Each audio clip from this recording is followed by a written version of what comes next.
Holy cow, historic people. It has been a Monday. Oh, there's my knee in the table. That's why you guys are all shaking, because the camera's on the monitor on the table, which is connected to my knee, apparently. Hello, everybody. How are we doing? Hopefully you can see me and hear me right now. Let me check my audio mixer. It looks like it's happening. Let's get some music on so that we have a little interesting stuff to listen to when I stop talking.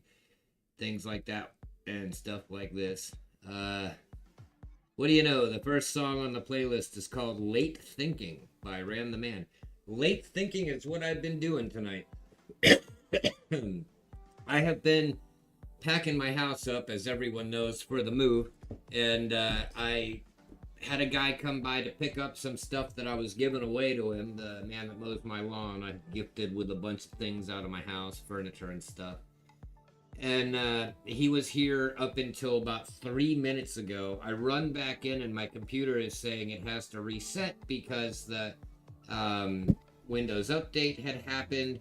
I've got icons flashing all over my taskbar and I don't know why. And I think it's that broken microscope, so I'm just going to unplug that. We won't have the microscope tonight.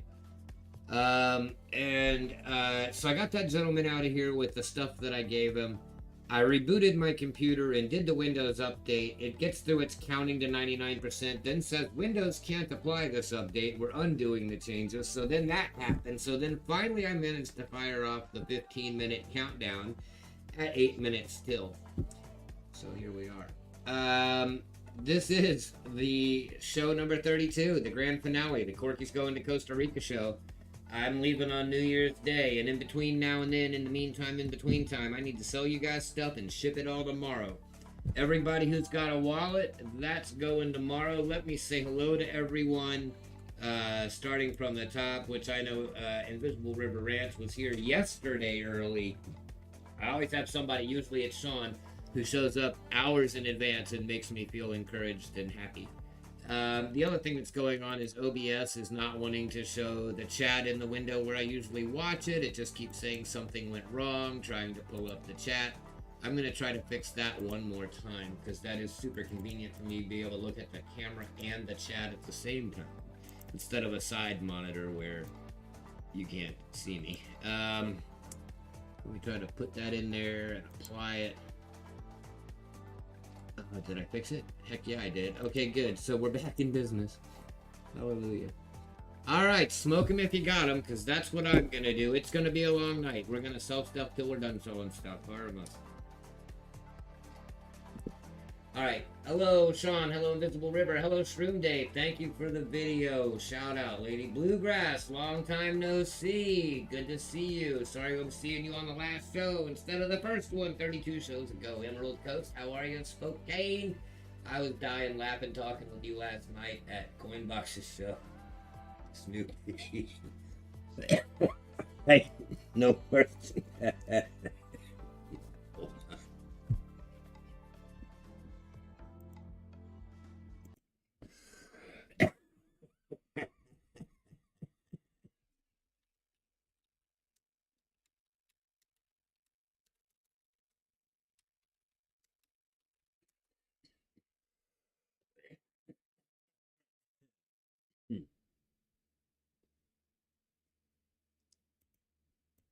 Right. Smoking is bad, kids. It'll choke you up. But sure does feel nice when you finish. And if you don't choke, how does that go? If you don't cough, you don't get off. So, Snoopy Snacks, good to see you. Kiko, Sneeko Surfs. Can we trust Kiko? Says Coinbox. I said Sneeko. No way. Donald, how you doing, man? Daniel K, my friend. Polybuck. Let's see. Zoltan, always good. Let's see. See Happy Chappy. I do see you happy. And you're a chappy. Gold Sniping Farmer. What's up, Mr. Moderator? What's up, Buck? SGT, good to see you. Let's go through wallets and that'll cover probably most of. There's ants marching. Wow, what a crowd. The word is out that I'm going to be having a blowout tonight. We're going to do Morgans too. I promised Morgans. Let's quickly run through wallets. Then we'll get into the gaw, and then we'll get into the show. Wallets, that'd be Stewart and Nash and Angry Warrior Tackle Box and Hambone and Dan Smoking Treasures and Trollfire and Gold Sniping Farmer. You got a pretty sizable pile here. A lot of it's copper though, so. Sean, and Long Live Coins and Spokane, you got a wallet, and John Lucas and Metal for Breakfast and Daniel K and Carlitos. Carlitos was here like multiple weeks in a row, and then I stopped seeing him. So if anybody knows Carlitos, he also has a son that comes to the shows, and I can't remember which person it is, but they're related. And they both come. And yeah, all wallets are gonna ship tomorrow. Anybody who gets a wallet tonight, it's only one night, but shipping is only $6, so fill it up. And let's see, everything will go out in the morning. No guarantees on by Christmas. Everybody knows the postal service is screwed right now. I actually have a package coming to me from Amazon. It dispatched from Laverne, Tennessee. I live in Deckard, Tennessee. I could drive to Laverne directly in about 90 minutes. It's kind of northeast of me. I could drive to this Amazon depot in 90 minutes. As of right now, my package has passed through 3 post offices in California. It went from Tennessee to California, and it's all over California right now. And then it's on its way to me, and I'm 90 minutes from where it started.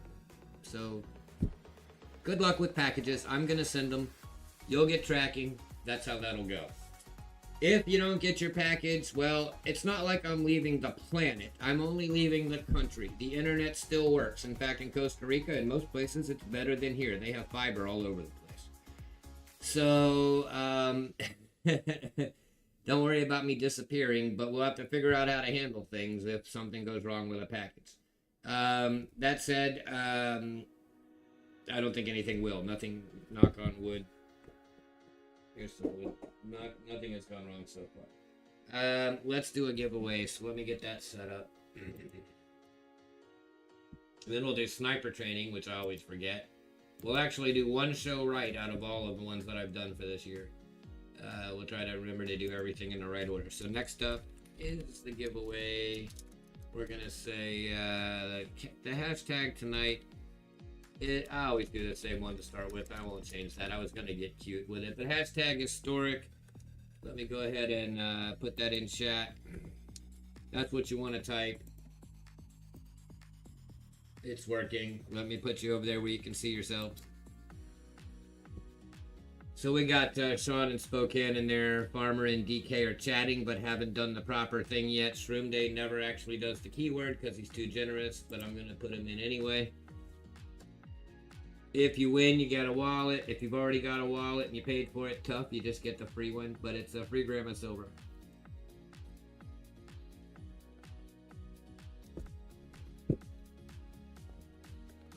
Too many H's, Jetmech. How you doing, bud?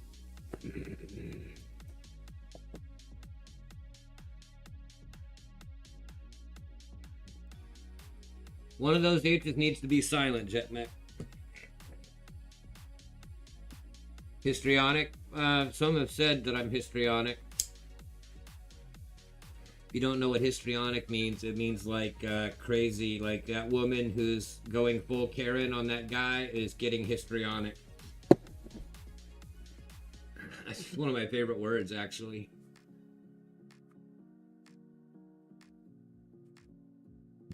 All right. Nope, Jetmech, now you're still using too many words, but you're in. Everybody's in so far that I can see. Wow, 18 people in. How many are watching? 26. So we'll let that run for another couple of minutes. Yeah, I can't tell you how to get rid of that stupid heart. And it's the dumbest thing ever. And last night it was making me so mad because Spokane and I were at Coinbox's auction and we were bantering with one-liners and jokes for a while. And I had to keep waiting for it to scroll so I could read his joke. And I was so mad. I was like, come on, YouTube. And then another thing that I don't have it because I'm not there yet. I need 25 of you to subscribe. I'm at 475 subscribers, and I don't have community features like the heart yet. I'm 25 subs short. Please sub. This is not my last stream. This is just my last auction for the year. I'm going to Costa Rica in January. I'll be there for 30 days. When I get back, I will probably do some pop-up auctions on Monday nights because I will probably still need to make money. And I have bought property. For those of you who don't know, I bought property and a 40-foot converted bus to park on it. And I'm going to be moving to Costa Rica full time, but I'll be back and forth next year quite a bit. Plus, I'm going to do blogs. So I'll be doing content videos again, history videos, and history of gold in Latin America. I've got all new content to cover. I live on a river, and prospecting for gold is a big deal in South America. You may or may not know that. But of course it is, since that's where all the Aztecs and Mayans got their gold. Well, and the Spanish came here to get it. So if you know any history, you know there's gold down there, and there still is. And right now, I found out that when I started looking into if it was legal to prospect in Costa Rica, that Costa Ricans, Ticos, as they call themselves, consider it their God-given right to pan in the rivers. The rivers are all public property. However, because of environmental concerns, you're not allowed to do it in national parks and a few places like that. But this river's on my private property. So I'm going to be doing prospecting videos, going for gold. And I have seen video of guys in Costa Rica, because it is bigger and not as picked over as California was during 1849 gold rush. People are still finding sizable nuggets. It's not cleaned out like the United States is. So you can go down there and prospect and potentially come home with, half-gram nuggets and gram-sized nuggets and things like that. Not that they're common, but they aren't impossible like they are here as much. So I'm excited to go prospecting down there. All right, so we got Carlitos is here. You've got a wallet. Yay. And you've also got a dot on your thingamabob now. We've got 20 eligible users out of 27 viewers. I'll give it 30 more seconds, then we'll run it. For the fun of it, we'll give away a gram of silver, and then we'll get on with the show. We'll do sniper training. 20 users, 27 people. Click the like for me. Let's get more people. I'll go all night tonight. I'm not tired. I have a fresh coffee. I was feeling really ill this morning, but I got over it. I went to Waffle House, or as I like to call it now that I'm half Spanish, Waffle Casa. I went to Waffle Casa and I ate the full all-American breakfast with the waffle and the ham and the eggs and the hash browns and the toast, and I felt miserable afterwards. And I laid down for a while, but now I'm okay. So, and there you go. Got to cram in that American stuff before I go to the other America that is not this America, but is rather Central America. All right, let's go ahead. 21 people, 26 watching. We're going to run it. Here we go. Y'all ready? You can watch the chat for the winner. You can watch the screen at the same time. Here we go. No fanfare. Just do it. Go. Donald Lehman. Someone who doesn't have a wallet has just gotten a free wallet and a gram of silver. Let's pull that gram out and see what it is. Normally, I'd show it to you on the microscope, but the microscope broke. I don't know why. So, let me get you a wallet going here. I got two wallets stuck together. That pin doesn't work. Alright. Donald L. Donald L is a go winner. So no $6 for the wallet. You got a wallet. Let's get you a gram out of the bag. This is the bag of grams. Let's get one out of there. I don't look, I just pick them. I'm looking at you while I pick one out of there. Here it is. It's got a waffle back, and the front of it's got a chick's face on it. It looks like it could be like Martha Washington or something.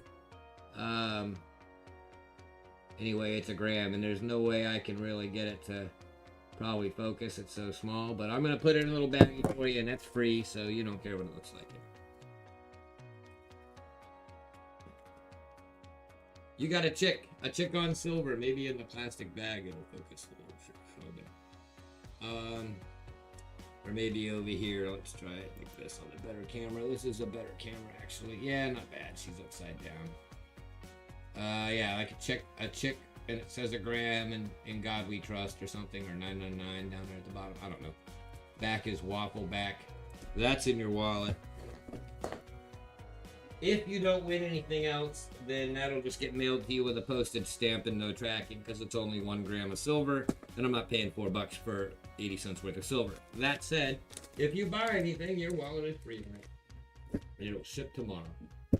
For everyone who has a wallet, I'm going to say repeatedly, if I don't have your information tomorrow, I'm going to try to track you down once. I'm going to do that by digging through old emails and prior purchases and talking to my friends in the community who might know who you are. But if we can't find you by Tuesday afternoon, forfeit. All that stuff's going back in inventory. I don't know what else to do.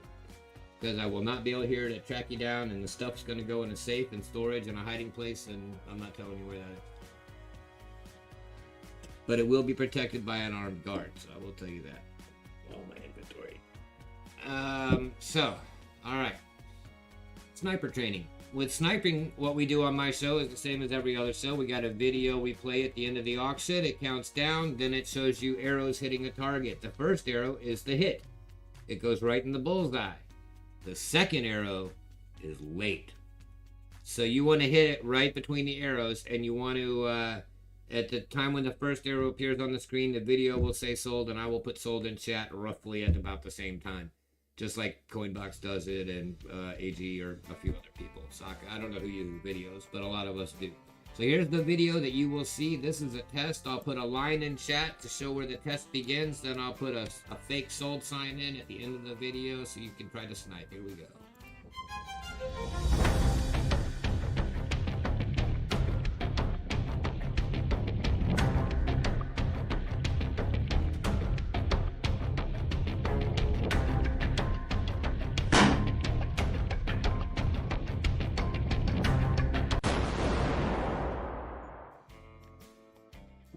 Alright, so from my perspective, and I will show you how you did, because that's the other thing I can do for you, is show you how it went. Looks like a lot of you guys, Sean, Invisible River, J Custom, Gold Sniping, Spokane, and Jetmec, it did it. Hey Spokane, help me out, even though I've been doing it all different kind of ways for weeks. Does Spokane rhyme with can or cocaine? Spokane or Spokane? So like Spokane of tuna, or Spokane is good, man? Spokane, got it. Now I sound like a native. I've become more aware of my language skills lately as I realize that I have no Espanol. I'm taking a daily Spanish class. I'm actually missing it tonight because of this. But I take a Spanish class online in a Zoom room with some other dudes every day at 5. And it has been a riot. I haven't been in school since like, I don't know, I'm 55. 30-something years since I went to school. So, what else rhymes with cane? Spokane, cocaine. I mean, it literally is the only rhyming word. I don't know. Whatever. Also, because I'm moving to Costa Rica and I'm trying to learn, you know, how to fit in. Want to be cool. Just kidding. Actually, Costa Rica doesn't really have a cocaine problem. That would be Colombia, where I've also been. And I will not tell you what all I did in Colombia, but I did fight a gang. But other than that, I also had some fun that rhymes with Spokane. So anyway, let's move on. So another sniper test. Let's do test number 2. Here's a line to divide us from the last ones. Me gusta grande boopies. Sí, happy, sí. Alright, Joe Hazer boopies. Okay, so, oh yeah, sniper training. Here we go.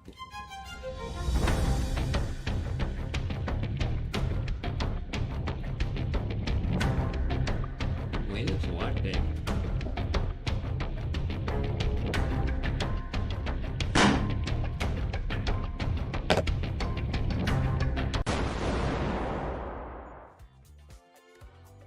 Alright, we got some people in and some people out.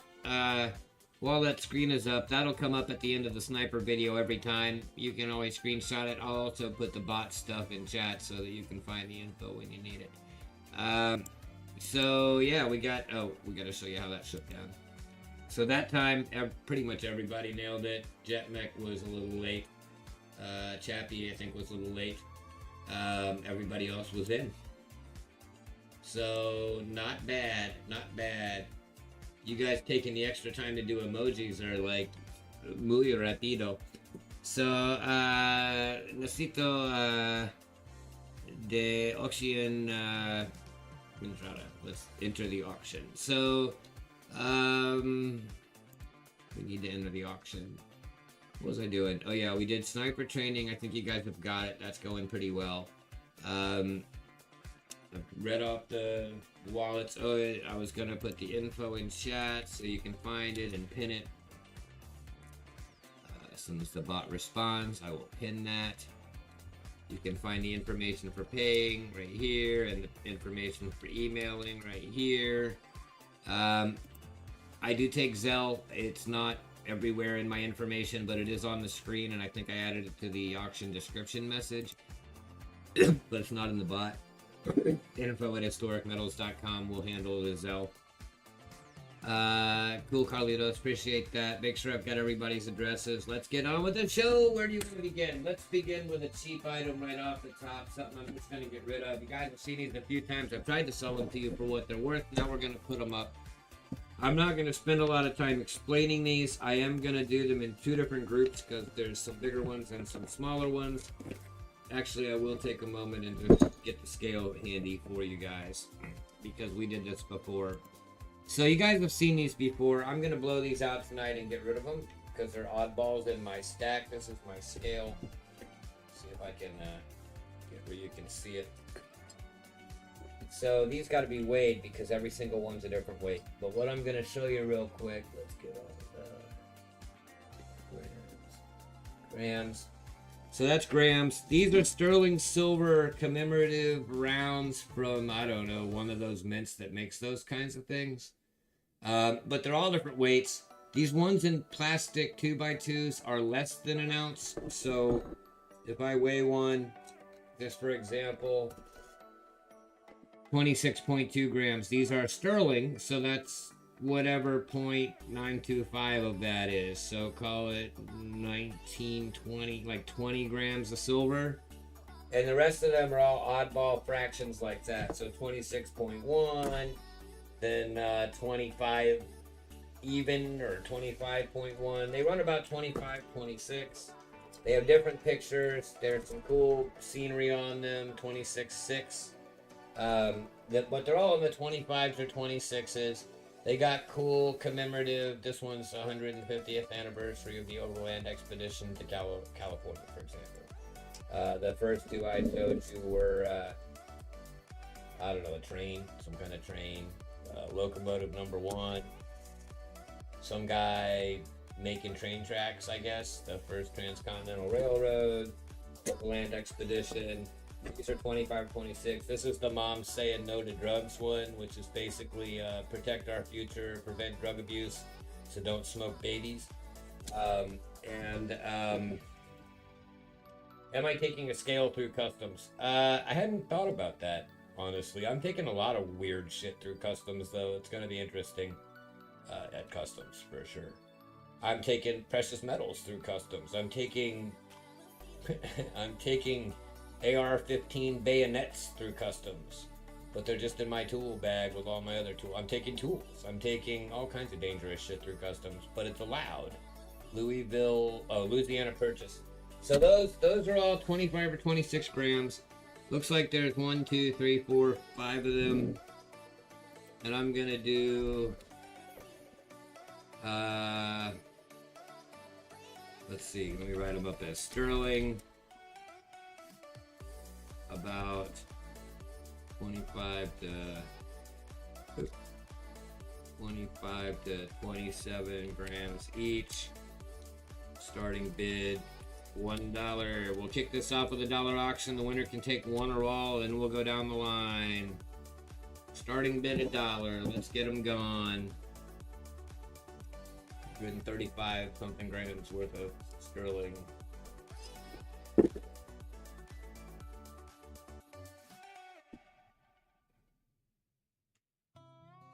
Sean says, why not? I'll melt some sterling.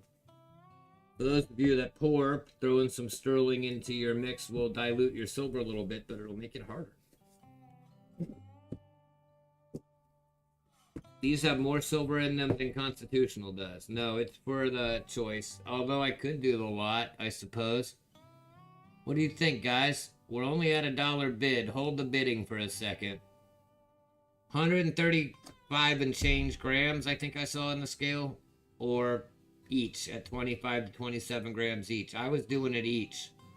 But we could do it for the whole pile. It's 5 of them. Let's do that. The whole pile. 5 coins. Starting bid $1. I got Sean at $1 for 5 sterling silver rounds. Let me weigh the whole pile and tell you what the total weight is.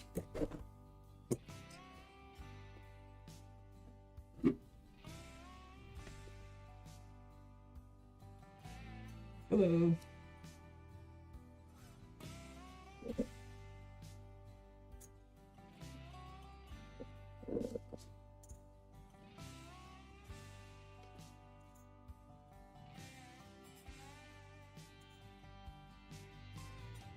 Well, 130, but it's not flat.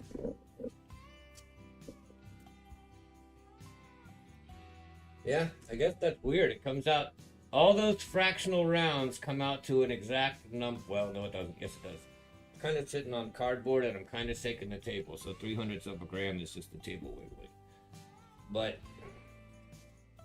130 grams of sterling times 0.9725. Let's do some math. Where's my calculator?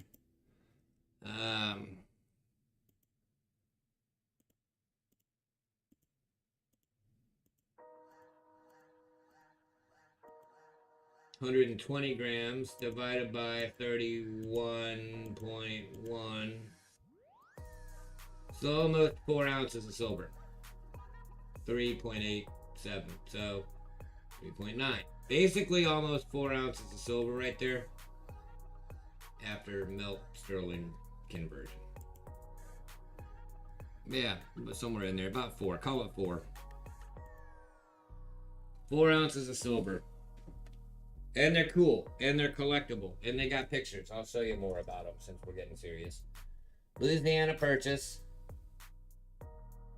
Westward, the course of empire makes its way. So that's the Conestoga wagons going west. And on the back, they're not queens and shit. They're cool.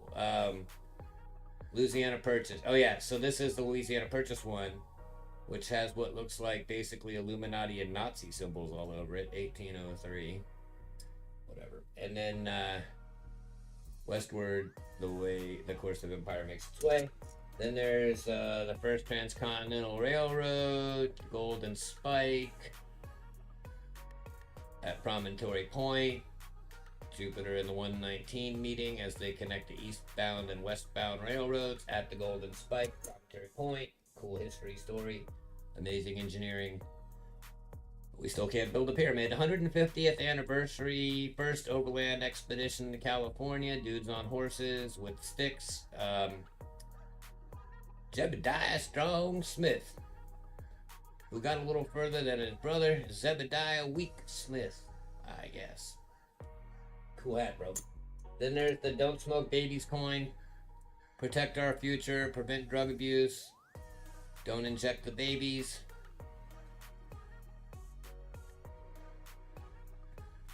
Eagles and something probably historic or inspiring. I can't really make out. United States of America. Let me read what that says. Commemorative issue number 6, issued 1972 or something, Dallas, Texas. Don't smoke babies. And the last one is the centennial of the first narrow gauge railroad opened between Denver and Pueblo, which is probably the Silverton train, maybe? No. I've ridden the Silverton train. That's in Durango. Locomotive number 1, the Montezuma.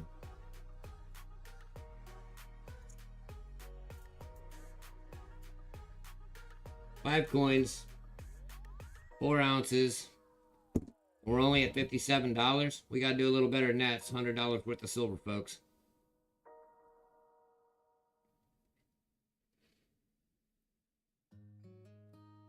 See, one of the things about these auctions is that if the prices don't get high enough, we'll just sit here all night and bid on one thing till it does.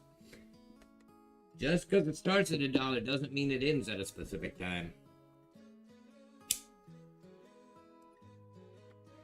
After the blunt, if you're not smoking continuously during my show, then you're at the wrong show.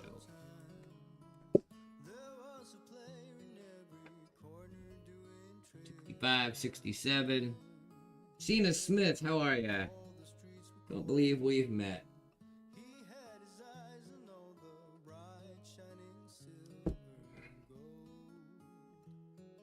We just lost 1/10 of a gram. The longer you guys take to run the price up, the smaller the silver's getting. Let me wiggle the desk and get it back up again. Oh, we went to 140 for a second. Oh, there we go. Maybe the battery's getting weak. 5 cool rounds. I'm up at 5 a.m. every day too, Gold. Actually, depending on what time zone you're in, I get up at 6 Central, which is 5 Eastern, so it's 5 a.m. somewhere. 70 to SGT. We're getting better. We got half of them paid for now.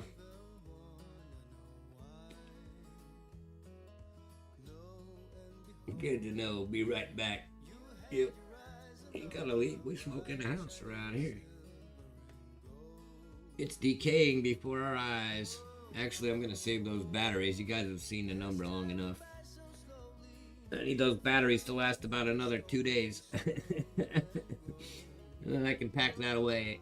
I have that scale, and then I have a luggage scale, well, like a postal scale that's like a tabletop size one with a fancy where the fuck is it? Over there, under my handgun. But this one's fancy scale here. It's like a big tabletop one with like this fancy light up. Oh my god, I'm making you guys seasick. This fancy light up thing to run it with. That's how I do the packages. And then I've got a luggage scale that you can hang your luggage on to figure out like 50-pound bags and stuff. So I got 3 different scales, and I am probably not taking one with me because I got a feeling I can grab that in Walmart down there. There is a Walmart 40 minutes from this. Oh, it's Jetmech. It's whenever I want to get up too, but my body wants to get up at 6 a.m. every day, and I think that has a lot to do with the fact that I live about a mile from an active train track that runs 24/7. And there's basically this one train that comes through about 6 a.m. and he don't give a shit. He just lays on that horn all the way through 4 small towns in a row. I smoke continuously, so I can't tell you my count for the day, Gold Sniper. It just blurs together. Smoke a joint till it's a quarter of a joint long, break it open and roll the next one out of it. That's called a spleef, Jake's Custom. People in Jamaica like to do that, but I'm not a fan of the spleef. I don't like tobacco in my pot. I smoke my cigarettes separate from my pot.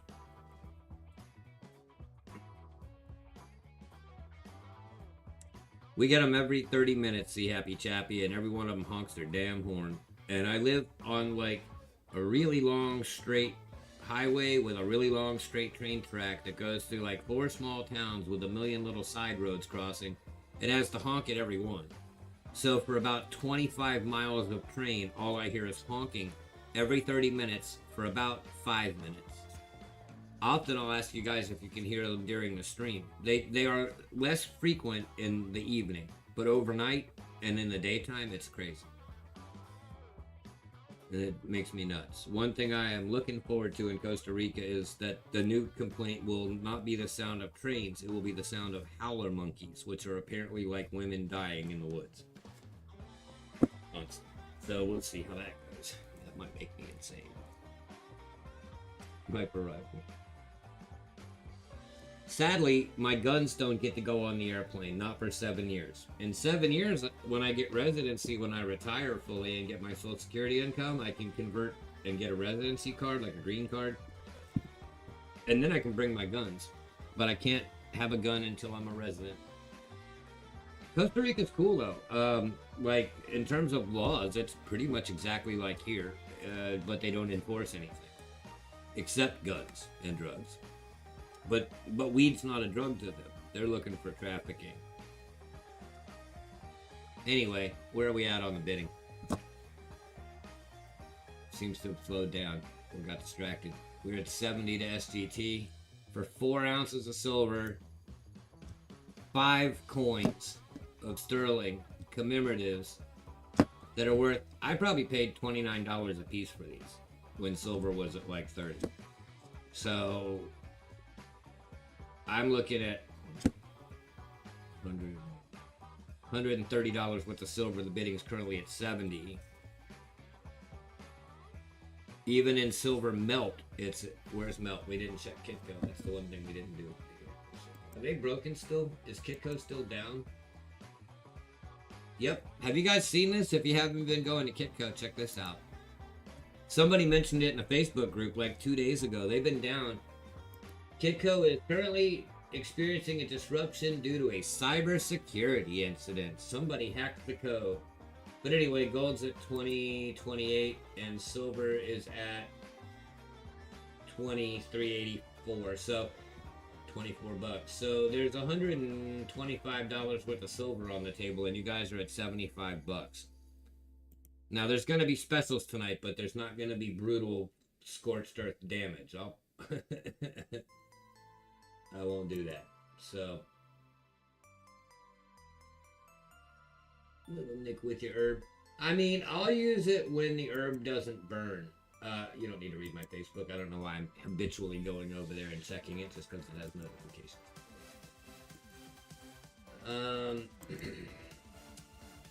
For those of you who didn't see it before, my moose, that's my land plot down in Costa Rica, but what I'm going to be living in is this bus right here. I bought this bus, this exact bus. This is pictures of it by bus spotters when it was still a city bus. It was owned by a university in Cartago, Costa Rica, and used to haul students to the train station. But it's been converted to an RV. This is when my friends bought it. And I bought it from friends of mine, and now I'm going to live on this 40-foot bus on a tenth of an acre that I bought. Pretty exciting. But yeah, currently it's this is when they were building it. It's been built and now it has rooms and a bathroom and a kitchen and things like that. But I'm gonna gut all of that and do it again. So anyway, Kitco items. You did a schoolie, Space Miner? This is the 1999 All-American Bluebird with an 8.3 Cummins diesel and an Allison transmission that still runs and drives like a machine. I rode on it last Christmas. We used it to go to the grocery store because it was their only vehicle while they were living on it. They since finished building their house and sold me the bus for $4,000. Running, driving, and ready for me to build it the way I want it. Even though it's already built, I don't like how they did it at all. They did a real amateur job. It's pretty good. I'm gonna do it again.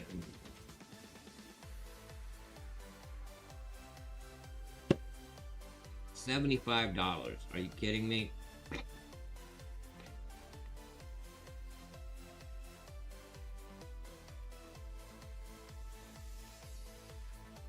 You guys get it to spot. If you guys get it at least to spot, which would be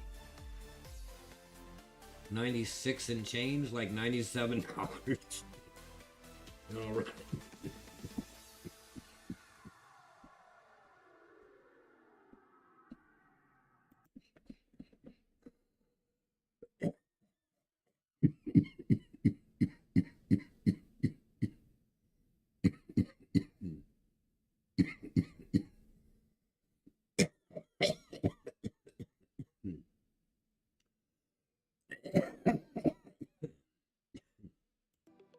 I'm gonna sell y'all deals, but I'm not gonna take just unnecessary roughness.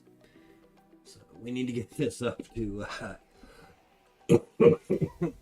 Greenwood.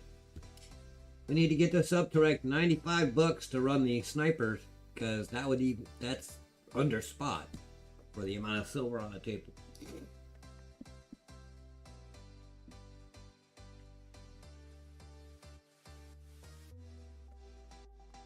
7 stacks. What we have here for your presentational approval is 5 sterling silver commemorative rounds that weigh between 25 and a fraction and 26 and a fraction. When we added them all up, they came out, oddly enough, to exactly 130, which is 4 ounces of regular silver after you convert from sterling to pure. So it ends up being 5 rounds that comprise 4 actual silver ounces. Yeah, 3/8 to, I added it like 3/9, yeah, 3/86, something like that. 130 grams of 925 with cool imagery and cool historical things on them in really good shape. I mean, because sterling, you can't really hurt it. It might tarnish, but you can polish it. But these don't even need that. They're just shiny as crap.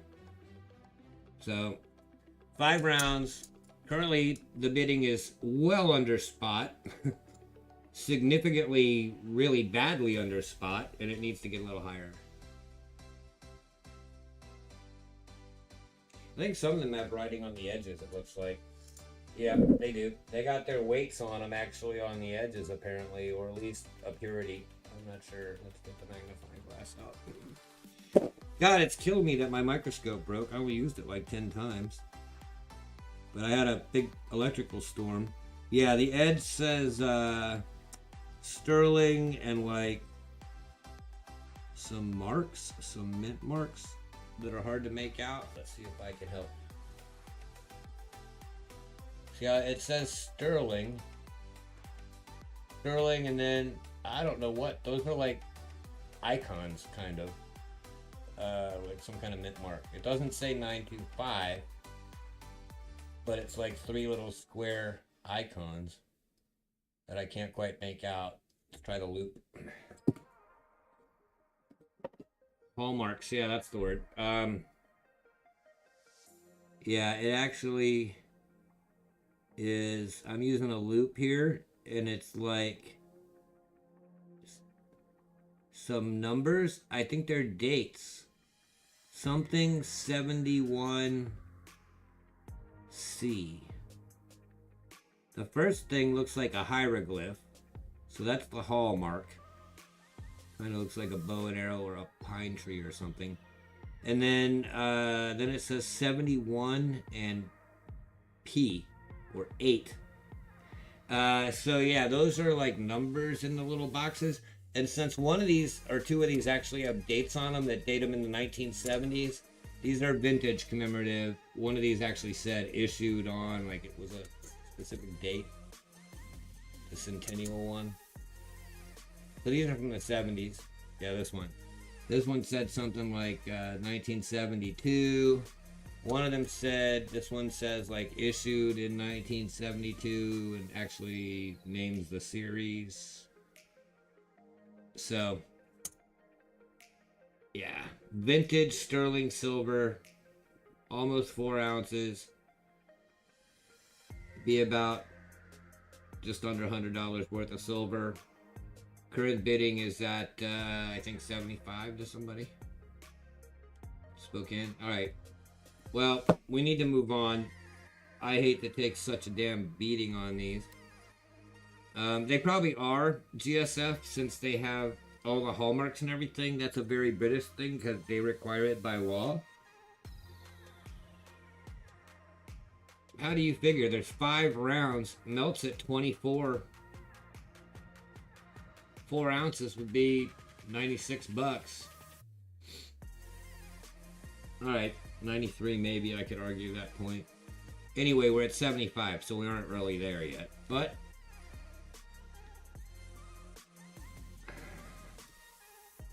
I won't be doing too many more dollar auctions if we don't get things to the right prices.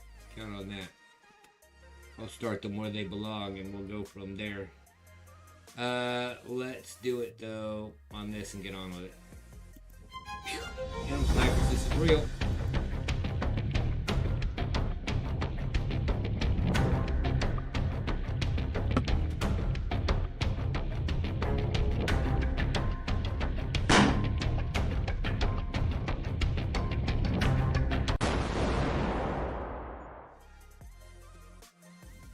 Alright, let's see how it shook down.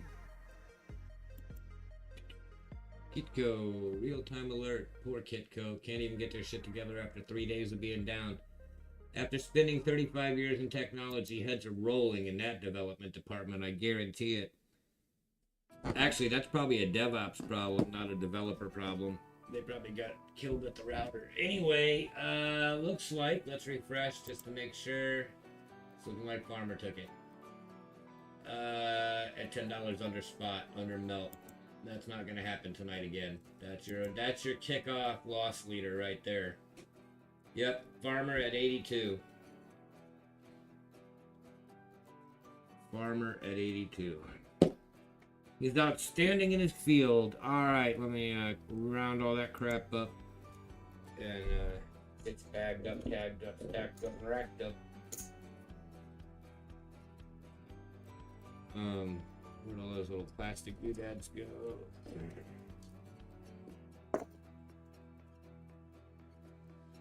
We're gonna put them back in their little sleeves. Get all tarnishy. Dinged.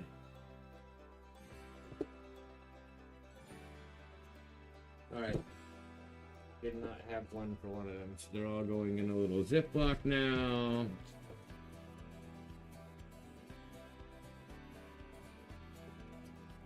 Yeah, I mean, Farmer, really. These are collectibles. They're from the 1970s. There's a whole series you could probably dig into, and I'm sure you'll see them around on the various shows. And they're still cheaper than melt. So there's a nice little bundle for you. Let's put that in your pile with your copper and your gold and your silver and your gold stuff. Your pile's getting too damn big to fit. Move this so we don't mix up. Get two piles. Okay. Yeah, your pile of gold is starting to get unwieldy over here. Okay. Well, so with that said, I'm gonna actually do the same thing again and probably take a loss again. Although I'd really not like to not take a loss. But basically what we got here is the remainder of that kind of thing that I have, the last of my sterling. These ones are bigger, and they actually have the weights written on them. So I'm gonna send them out as one bundle. I'm gonna show them to you, then I'll start it. So with these, similar, I don't need the scales because they're in 2x2, so I won't take them out, and the weights are written on them.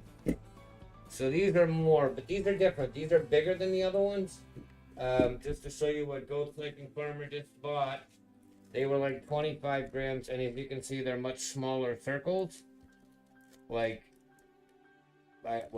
you get the idea. They're smaller. Anyway, but these ones weigh more. So this one is 40.6 grams. So if you figure 0.925 of that, we're well over an ounce. I'll add it up at the end. But this one here is the day that they Louisiana Territory purchased from France some paper signing dudes and some words about things. That was 40.6. There's 3 total. The next one is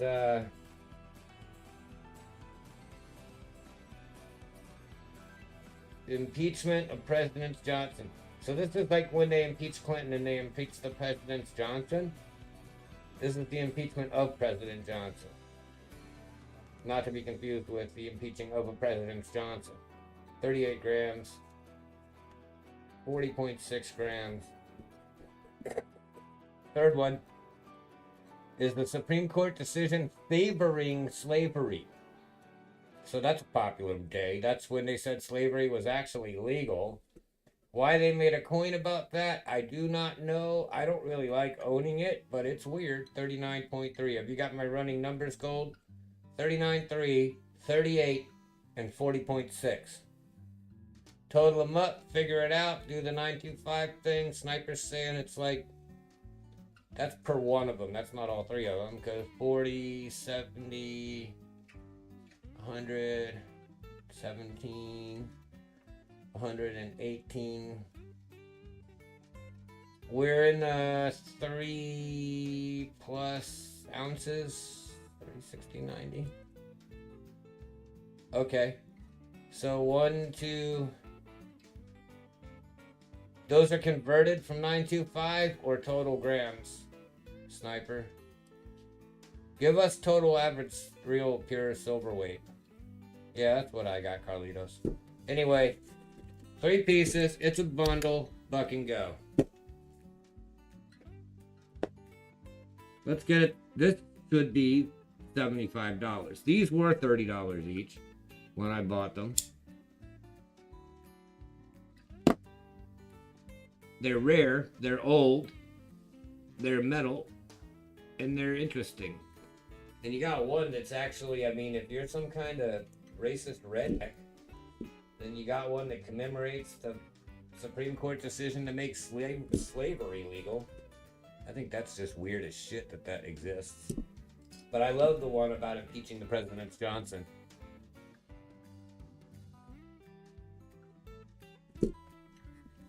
Just because it's a funny joke.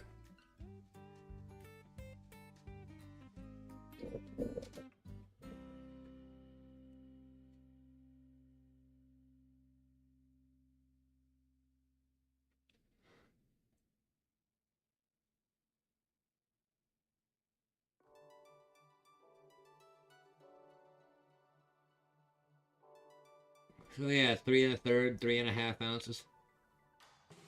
It is weird, isn't it, Happy? Very weird that somebody made a coin commemorating the day that the Supreme Court made slavery legal. I don't like owning it. There's like people who collect Nazi memorabilia. I wouldn't want that in my house.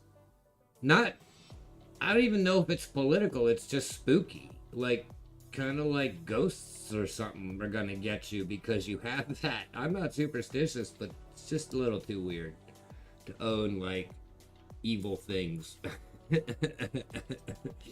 On the other hand, I'm trying to sell it, so you know you really want the slavery coin. It's super cool, right? Maybe one of you will finally melt it.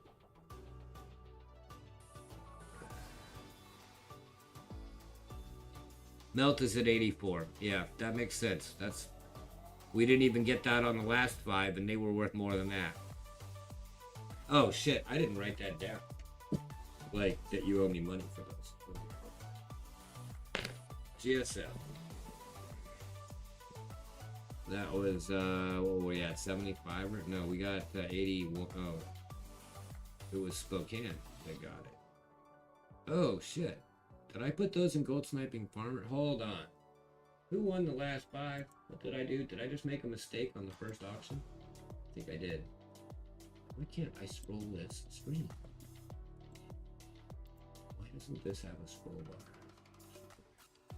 Alright, the last auction was Farmer at 82. Right. Yeah. Thank you. Alright. So GSF is at 82, and this chat here is way behind, so I better not look at it anymore. Refresh it, okay. And then this one here is currently at JetMech at 60, with Melt at about 85, we decided.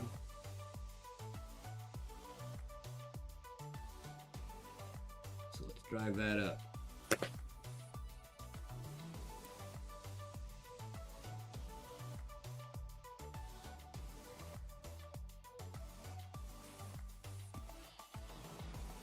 Push that price, people.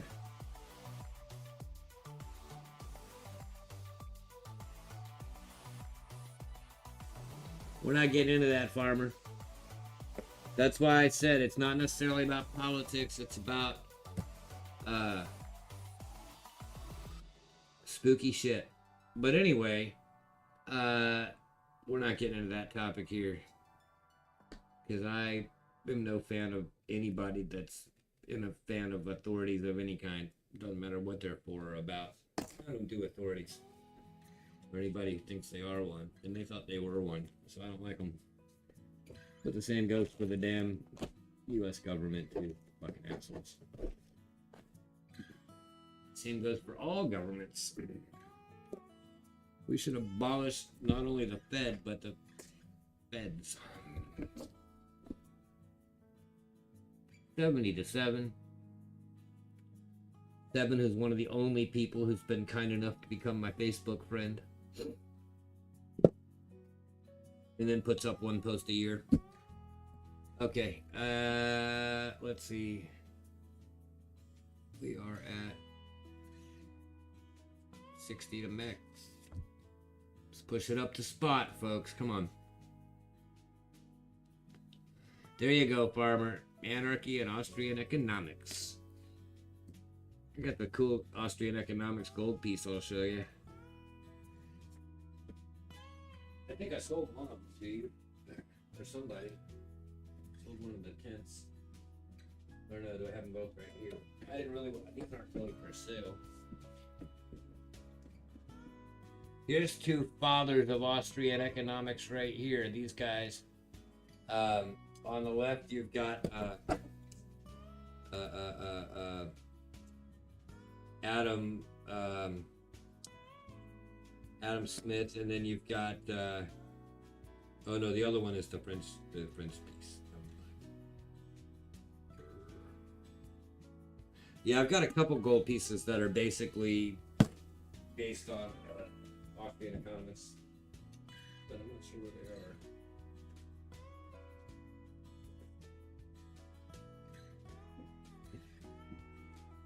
All right, we're at 70-7.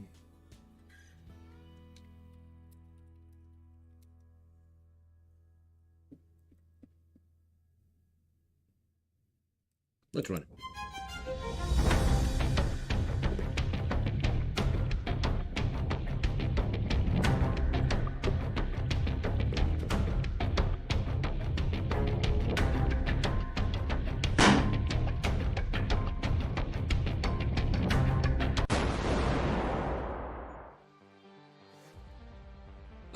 Sold is in.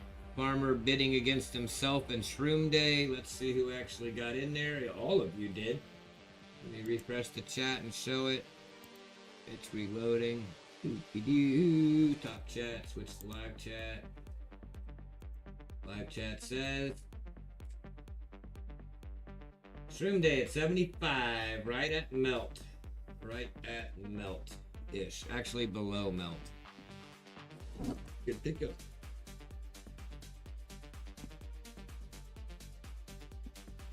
And this is one that, for once in my life, I will encourage you to throw in the smelter. Melt the slavery is legal coin. Let's take that out of circulation.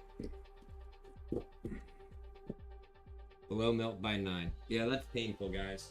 These hurt, because I pay retail for this shit. All of it. Streamy, do you have a wallet? No, you do not. So that's the new wallet, Shroom. Unfortunately, my friend, +6. Puts it right at melt with the +6 for shipping. Getting you a wallet.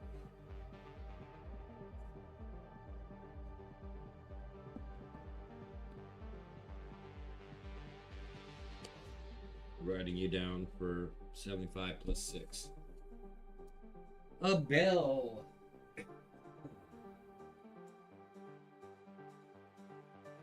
Michelle, my bell. Slavery coins are how you're made with melting. Alright, that was a weird one. Let's get those out of here. So those are gone. That's all the sterling. Let's get right into it. Morgans.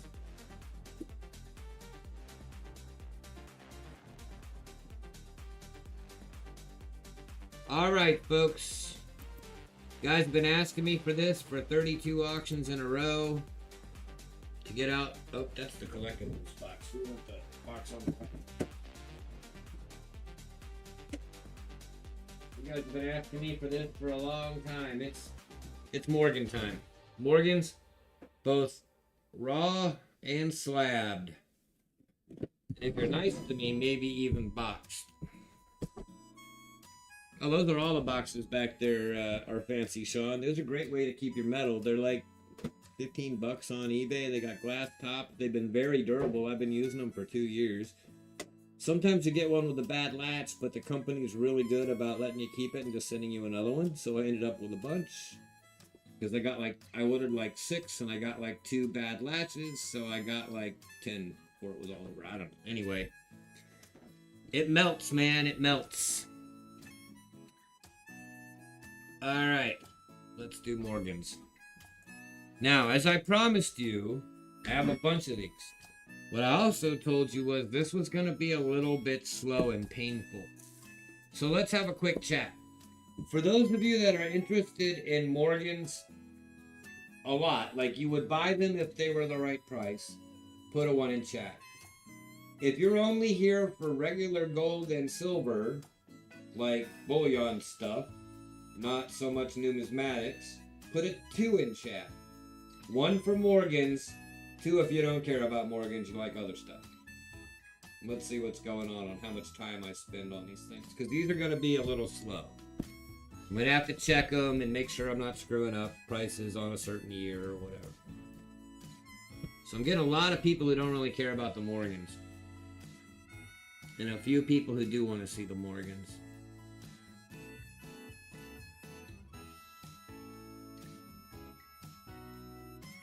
Kind of 50-50 now. I could have done a poll, I guess. I don't really know how to do a poll. I've never done a poll in the chat. I don't know if I can because I'm not a community guy yet without 25 more subs. 1 2 2 2 2 2 2 2 1 1 1 1 1 3 because he likes both. 1 2 3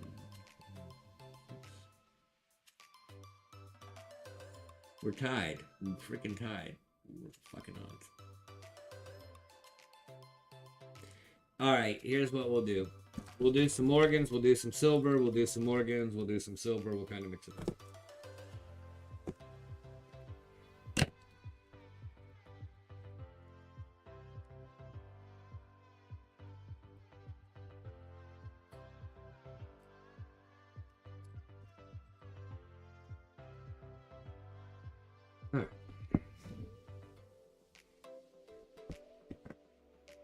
And the person who asked me for Morgans, who kind of initiated this, going ahead and doing a Morgan Monday, that person asked me specifically for slabs.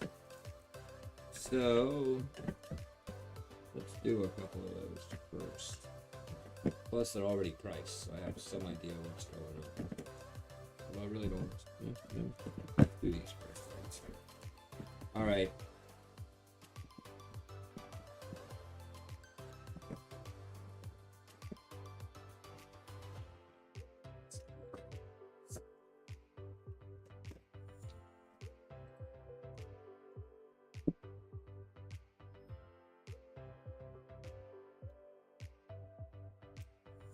Alright, here's what we're going to do. Rather than spend a lot of time, I'm pretty sure all of these I bought at the same time. Let me just quickly scan dates and qualities.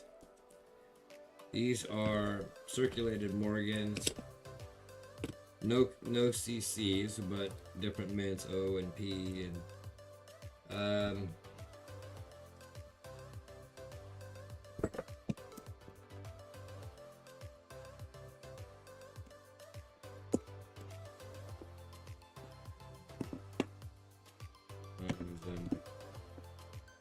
alright.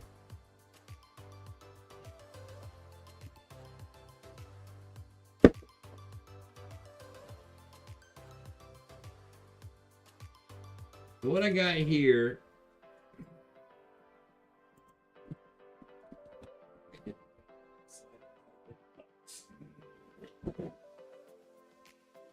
These are circulated Morgans, dates, mints, vary.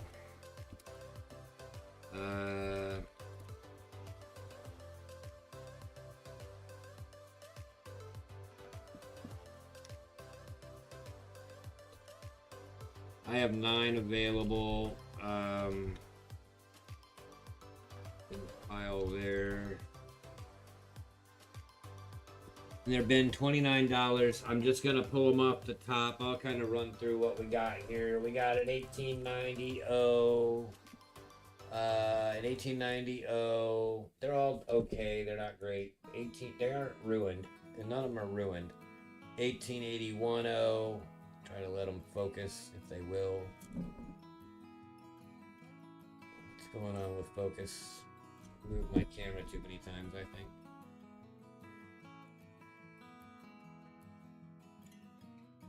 It's not focusing. But yeah, they're circulated Morgans. They're 29 bucks. So 1881, 1890, 1901 O, 1882 O. Some of them are better than others. None of them are really horrible. 1889 O. None of them are holed or bent.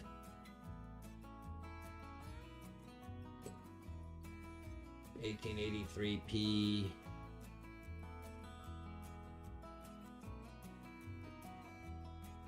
$1901 $1880S. San Francisco might be the one in the pile that's worth maybe $1 more than the others just because San Francisco. 1901 9 available. I suppose if you want to try to pick your years, we can bog down on that. I was just going to pull them off the stack at $29 Morgans.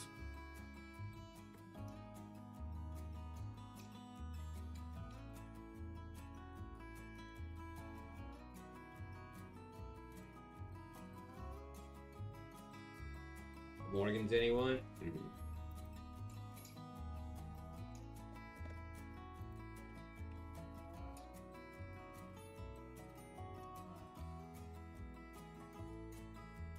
All 9 of them? I mean,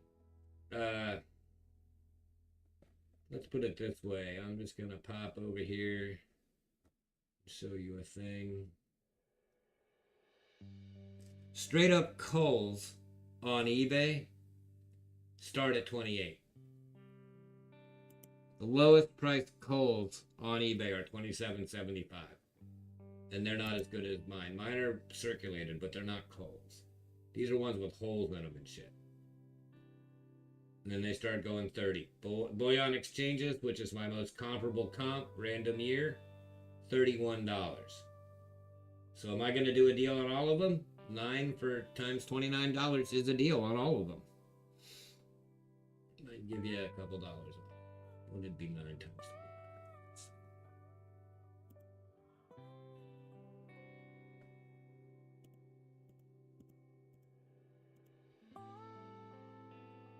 I mean, 260. I'd take a buck off and round it off. But I'm not going to take a beating.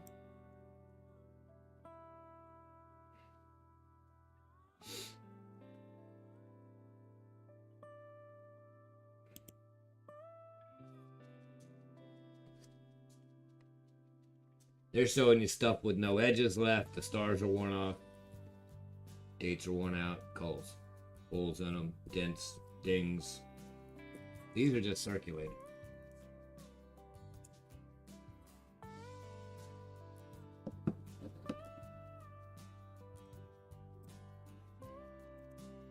Given that I've got to show you Morgans that cost $260 each, getting 9 of them for $260 is a deal. But first we gotta run out. Let's do that. Well, these are the ones to make jewelry out of, to put in belt buckles, to fill books, put in collections, give to your kids, teach them about history. They're 200-year-old or 125-year-old coins, you know? Not 200, but 100 and, well, let's see, 18, whatever, 1880, 19, 2000, 150-year-old coins.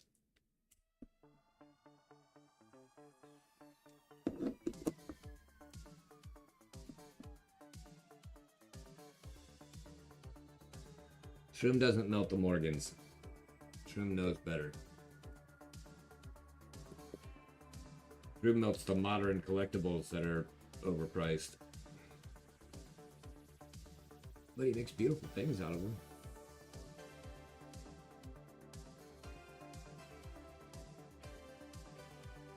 I'm the lowest price on the internet. Ain't gonna get any lower, kids. They'll probably be here. These people pass up the deals and only look for the car wrecks, but there aren't going to be any car wrecks tonight. Don't need your money that bad. Watch my viewer count go down when people find out they aren't getting any more silver under spot.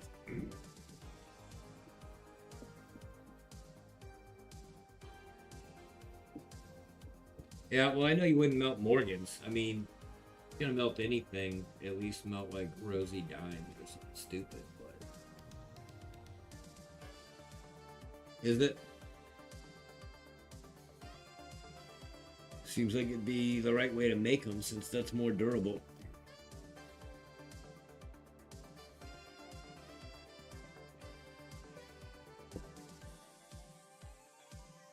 All right, I got no bids. They're gone.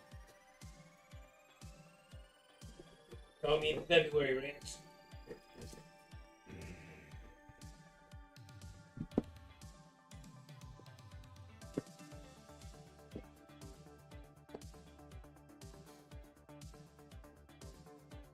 All right, if you don't want 9 Morgans for $260, let me show you what your option would be then.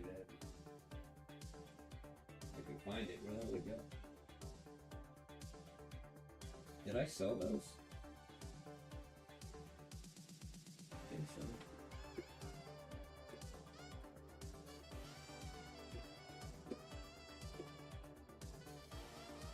God, I had more Morgans than I see here now. I don't think I sold them. So where did they go?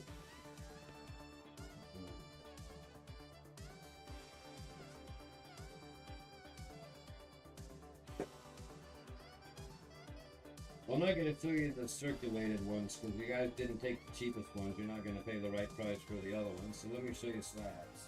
We'll do a couple of the slabs. And if those don't work out, we'll not do any more Morgans. You guys have been asking for them all year. I offer them at the lowest price on the internet. You don't buy them, I'm not going to spend a whole lot of time. Let's see. We'll start out with these two.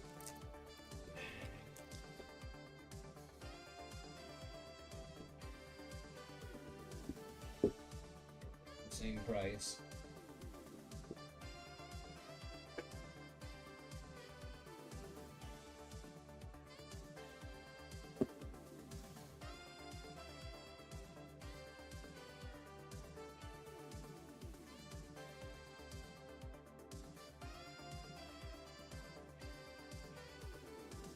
It will be an auction.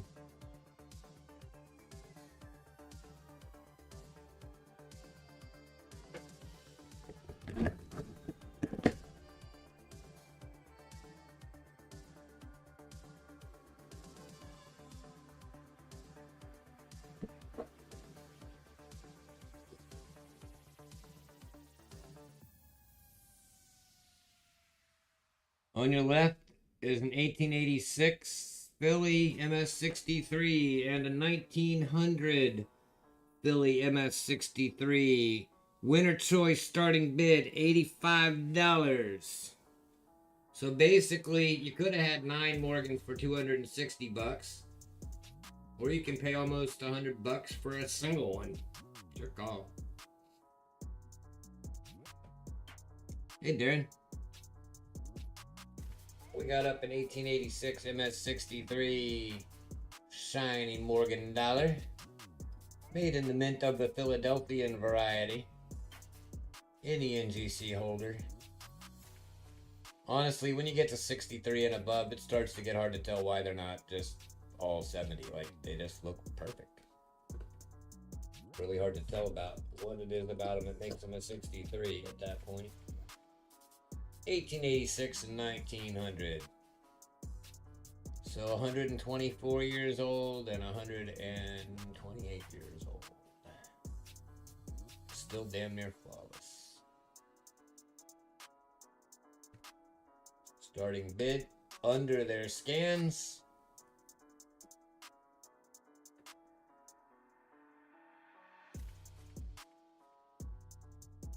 Try again. There's an irony. Try again. Darren Gray. Darren Gray. Try again. Good evening, sir. Well, you need to try again because it's G-R-A-Y, not G-R-E-Y. I find that amusing. That little exchange. Try again. You're actually saying his name, but he also needs to. Alright, so where are the people that punched one now that I'm offering Morgans at the lowest prices in the world? Where are you now? I'm not going to show you the good ones if you don't buy the obvious ones.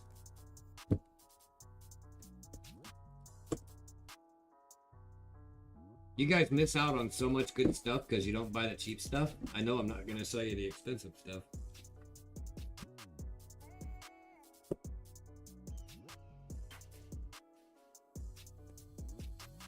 We'll do silver next.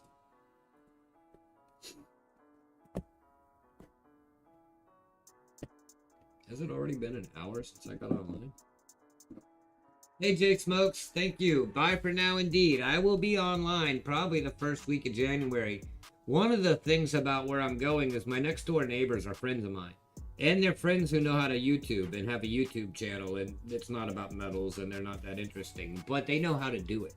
And so the benefit will be I'll have some help to finally produce the kind of videos that I've always wanted to make, where I'm able to actually go on location and bring camera people to help me shoot and to guard my camera when I'm 10 feet away from it, in front of it, and things like that, which I don't do now by myself. Like if I went to the Gold Museum when I was in Colombia, the second I put my camera down to stand in front of it, somebody would have stolen it.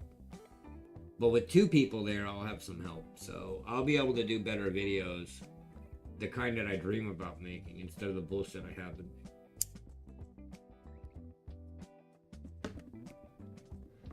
There you go. Finally got that gray. 50 shades of gray. You can spell it however you want.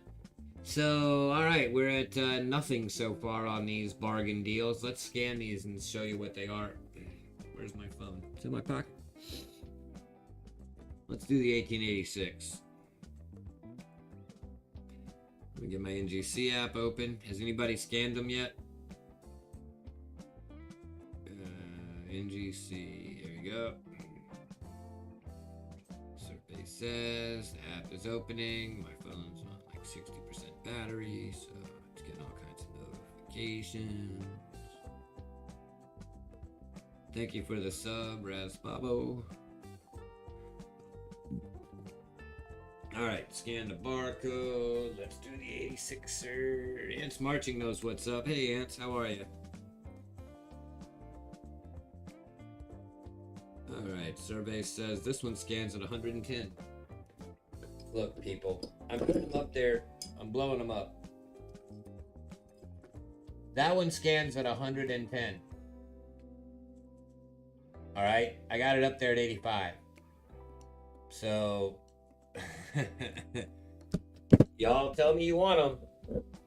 Don't lie to me. That's what I'm trying to say. Don't waste our time. Don't waste everybody's time telling me you want stuff and then not buying it. That's all I'm gonna say. Especially when you can't beat the price. And I make it stupid for you not to buy it. Oh fuck. Just sideways. My little deck here is getting a little bowed. The other one's probably about the same. Let's find out. And this one, so the 1800 one was like 110.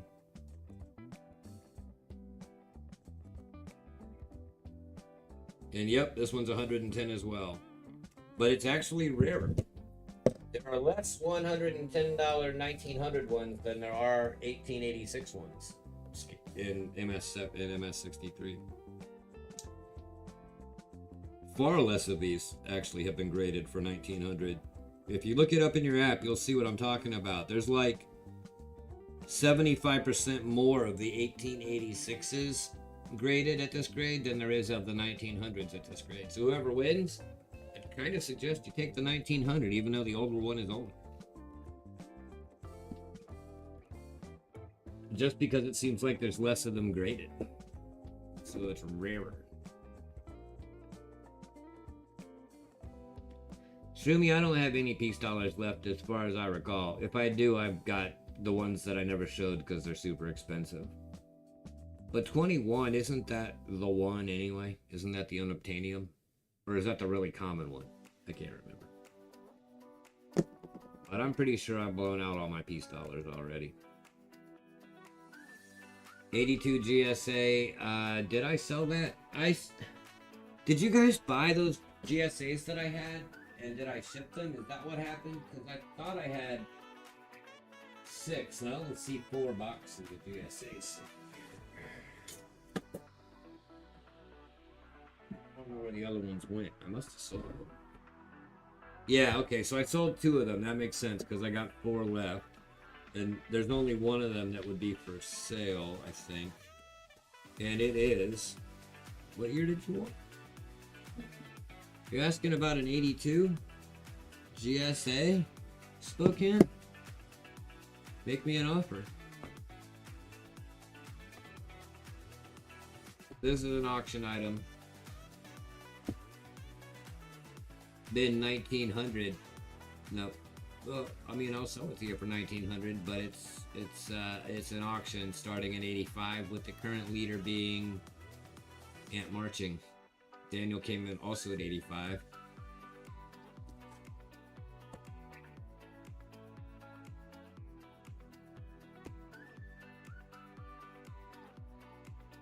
Yes, I do have an 82 GSA. That's the last GSA I have for sale. The other 3 are my graded ones I'm keeping. Those are my personal Carsons. I wouldn't sell 3 of them because they're graded. The other one, I just checked and I've got 2 82s. One of them is NGC graded. You can't have it, and one of them is not. And I will sell that. The other one, I think the reason I wasn't going to sell them is because the years were all different. But 82, 83. Sword open. Oh, actually, 84. Yeah, that's. Yeah, I'm keeping the 82, 83, 84 that are graded NGCs. Those are mine. But the 182 that I have that's not graded, it was just the GSA box set. Yeah, I saw that. We're gonna run these Morgans. Where is that? Oh, that's good Lord, I'm losing my shit here, people. I set down a whole giant box of Morgans and it disappeared. And I mean, it's a... Oh. Alright. Beep, beep, beep, beep, beep, beep. We are going to sell these Morgans. These Morgans that scan at $110 each with the current high bidder at 85. Snipers. Your magic.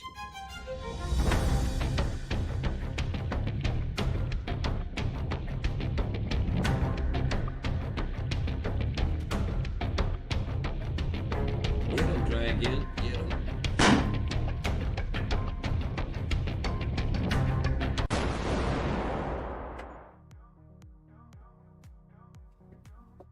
Oh, sold. Nobody shot anyway.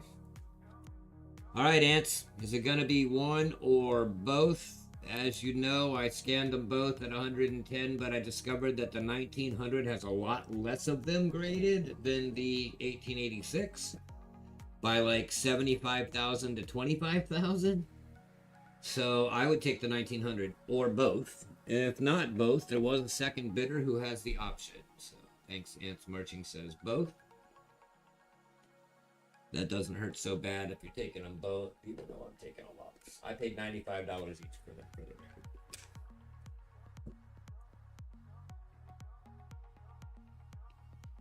record. And I know that because I still have their little baggies that say $95 on them where I bought them and that they were in these. So, sometimes I write down what I paid. Ants marching. 85 plus 85. 2 items, 85 each, plus a wallet, $6.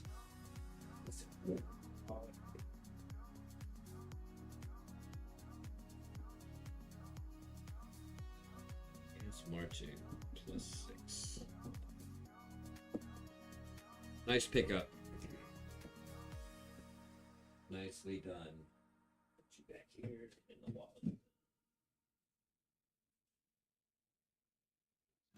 Alrighty then, let's do that 82. This one I'm gonna show you on the face cam. So you guys know I had the ones that I showed you that I'm keeping that are graded. They have the whole Monty with the hinged box. When I say hinged, it's attached and it doesn't come off. It's hinged.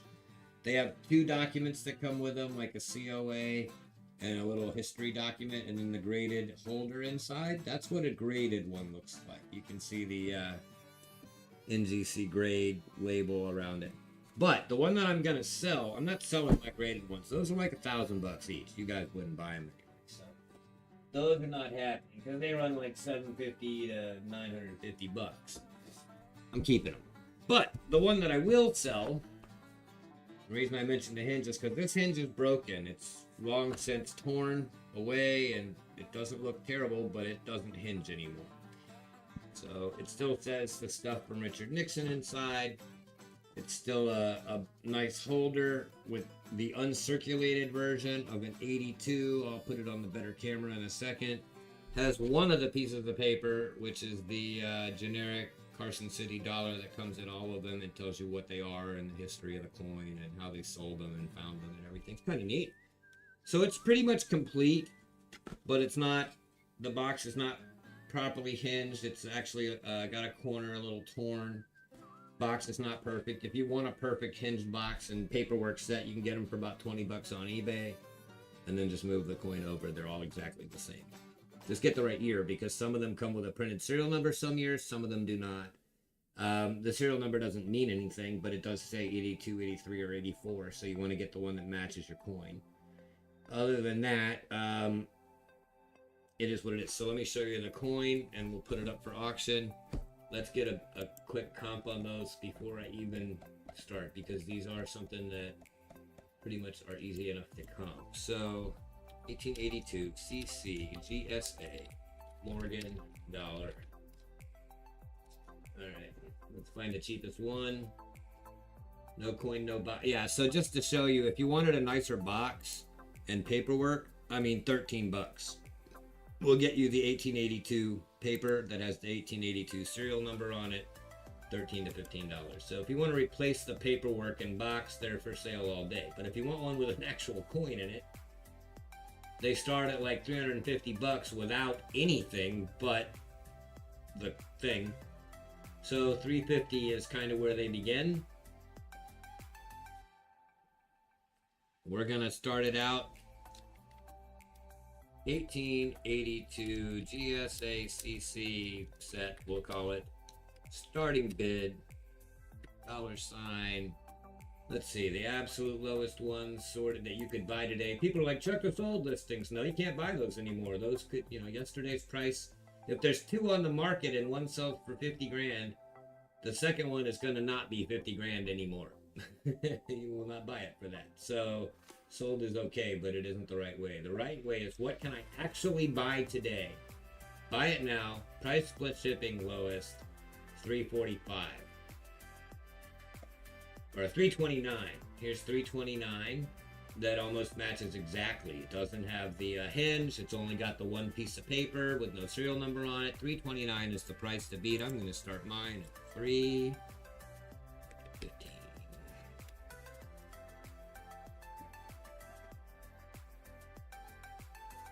Let's look at the coin. Don says, yep, that's all me right there. I'll take the lowest one in the country. Let me show you what it's going to look like.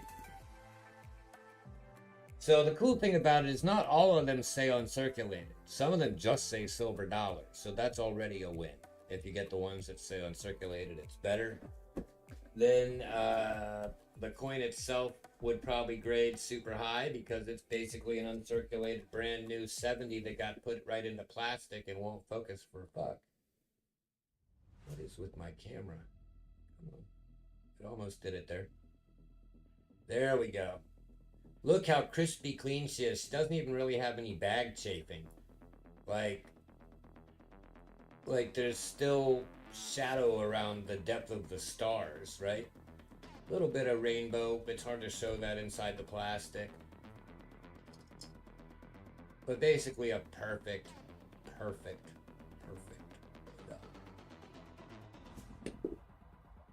Yeah, top shelf indeed. This would be a 70 all day. But see, when they grade them, here's the thing about grading this. If you wanted to turn this $350 coin into a $750 coin, you need to grade it. But to grade it, I would debate whether I sent them the whole kit. I would also probably order a perfect box and paperwork just for $15 extra and invest in that. But I might also take it completely out of this and just get it slabbed as a coin by itself. I've got CC coins that are slabbed and not in GSA sets, and they're extremely valuable. And this might be an MS70 coin, but like an MS68 set, if that makes any sense. You know, because the plastic might not be perfect or whatever. I don't know. Whatever they do with that, I don't know if they grade the coin or the whole kit. But I do know that I'd probably gamble and take the coin out and send it and get a 70 and turn it into an $800 coin or whatever. That'd be me. Or, because I'm me, I don't do those kinds of things. I leave them exactly like they are when I get them, like this one.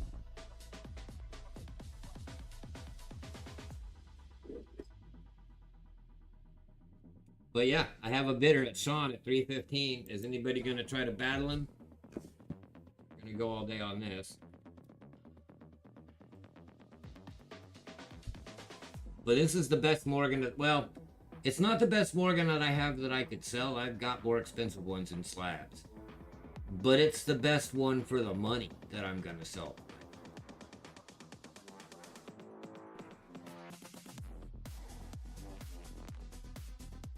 Yep, buy it and keep it. Try again is correct. I think try again and don't ask should have a conversation. That would be hilarious. Kind of like who's on first? Try again. Don't ask. Don't ask. Try again.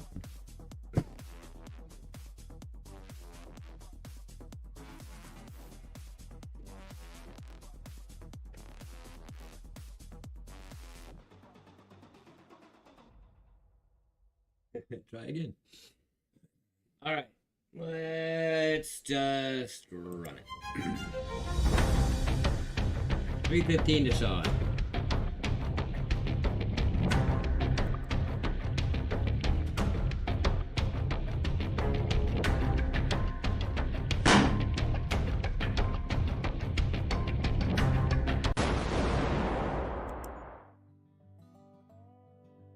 Sold to Sean at 315. That's probably the deal of the night. That is probably the deal of the night, my Porsche buddy. God, freaking hurricane came through here.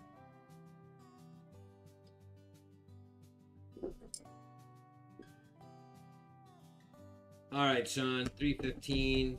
Do you have a wallet? Seems like you did.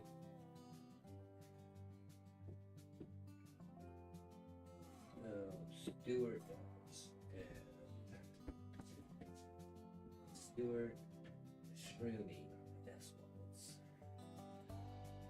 Alright, that's a new wallet, so plus 6. On 51, aka 944 Turbo. 315. Not a new wallet. You have a wallet, Sean? Let me look again. Handbone. Control fire. CSF. Oh, yeah. Yours is buried under that giant box of dimes over here. Yep. And you got gold, too. Yeah, the thing is, remember that white cardboard box that the dimes are in? This thing? Uh, your name was underneath your dime box, your dimes and dollars box here. And you've got gold too. Remember this? You bought this piece of gold?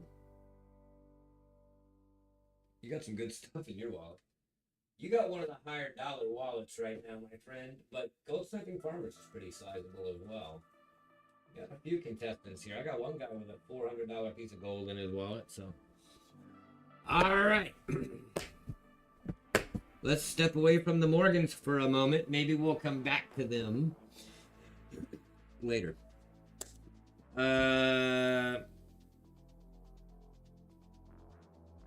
Silver. Let's do some other expensive items. We're having a finale show. Let's go a little bigger than we usually do. Somebody mentioned 10-ounce silver earlier. Honestly, I'm getting pretty low on 10-ounce silver. But what I do have left is the premium stuff. Well, let's do this. Since everybody likes the Morgans and the silver, let's kind of split the difference. Let me check the price on this. Silver spot was at 24. So this should be. I'm gonna have to show you the comps on this too, I think, to prove it. Boop-de-boop-de-doo, boop-de-doo, the cheapest one with a actual coin and not just the box. So they, without the box, they start there, but with the box. They all seem to be with the box. They look the same. Look at this. So, oh, this is the one I wasn't going to sell, but now I've said it, so I'm going to sell it. I'll tell you the story of why I wasn't going to sell it,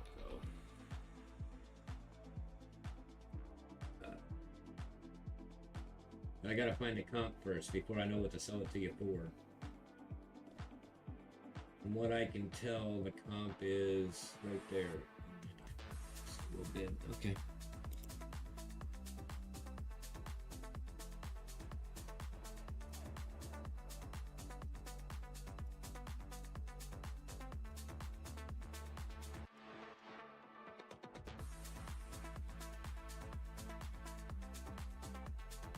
Alright, so this is an auction. I got a lot of pieces and parts to show you here and a story to tell, so let's put it in chat and then I'll start showing and telling. What we're going to do is this America the Beautiful 5-ounce silver coin, uncirculated, box set, brand new, absolutely flawless. Here's what's inside. And here's why I wasn't going to sell it. My father was a civil engineer. He was Army Corps of Engineers. Then he was a federal civil engineer for the United States Department of Transportation for his entire career. Retired from there when I was in high school. Shortly after I dropped out of college, one of my first tech jobs was as a consultant to the United States Department of Transportation, and I worked on the same floor, in the same office, in the same room that my father spent like 30 years in, several years prior to my getting a job there, randomly and unrelated. Had nothing to do with him. He didn't even know I got the job there until I called him and told him, and he was like, I don't ever want to hear about that place. I'm retired. Kind of broke my heart. But anyway, he was responsible for bridges, specifically Defense Access Road and National Park and Special Projects federal bridges. He was a bridge engineer.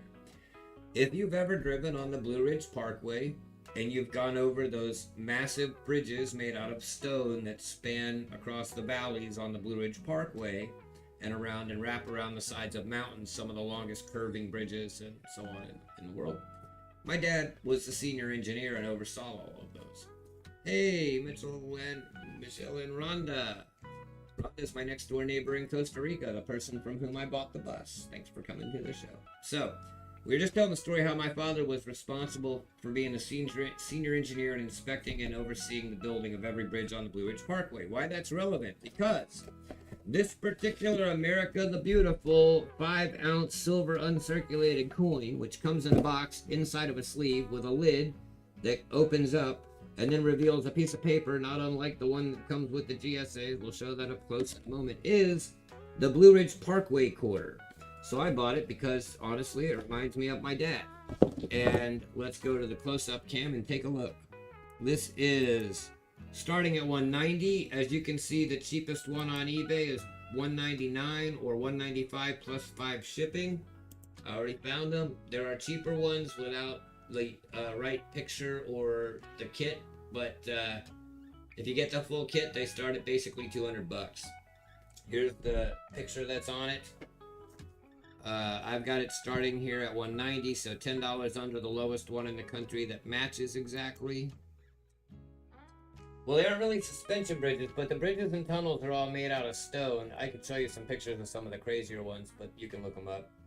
Anyway, my dad was principal engineer on this project for like 15 years. One of the interesting stories that you can know as trivia about the bridges, when you drive over the bridges on the Blue Ridge Parkway, I should show you a picture of this. Let me put this here. The other side, by the way, is just a quarter. It's George Washington, 2015. Big, thick thing in the factory capsule. Got the factory paperwork, all the stuff that goes with it. The cool picture of dogwoods and the tunnels and such on the parkway in North Carolina, where I lived and where my off-grid farm was and where my dad built a major part of the road.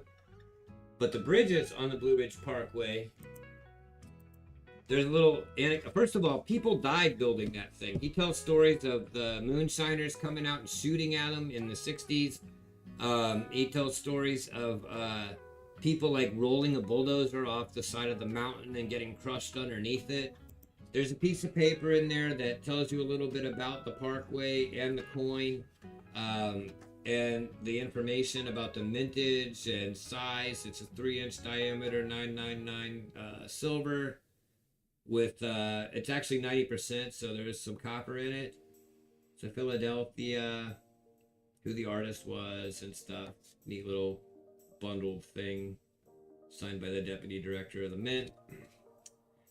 That's all in the box.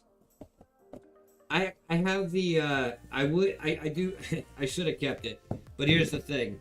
I have the NGC 70 actual quarter of the Blue Ridge Parkway, not the 5-ounce quarter, but the actual little quarter, and it's worth more than this, so I'll keep that. But let me show you the cool story that you can tell your friends the next time you're driving over any concrete bridge, really. But it's most assuredly, I can promise you, it's true about the ones that my dad built, which I think is the coolest story in the world, which you'll think is funny as well. But let me bring up some pictures here real quick. So if I go over to the Google, or the DuckDuckGo, as it were, and hit the image search, some of these bridges, all right, like this one. Okay, this is a famous bridge at Linco Viaduct. So my dad was the senior engineer who designed this bridge and then oversaw its building and inspected it and signed off when it was done. He was literally like a GS-16. If you're a government person, you know those numbers mean you rank in the civilian government.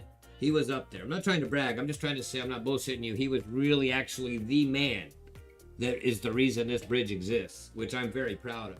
But that said, see the concrete pilings that go down by the rocks in the middle? See the towers, you could call them, or the pilings? Those are done by building a form, and the concrete is poured in from the top.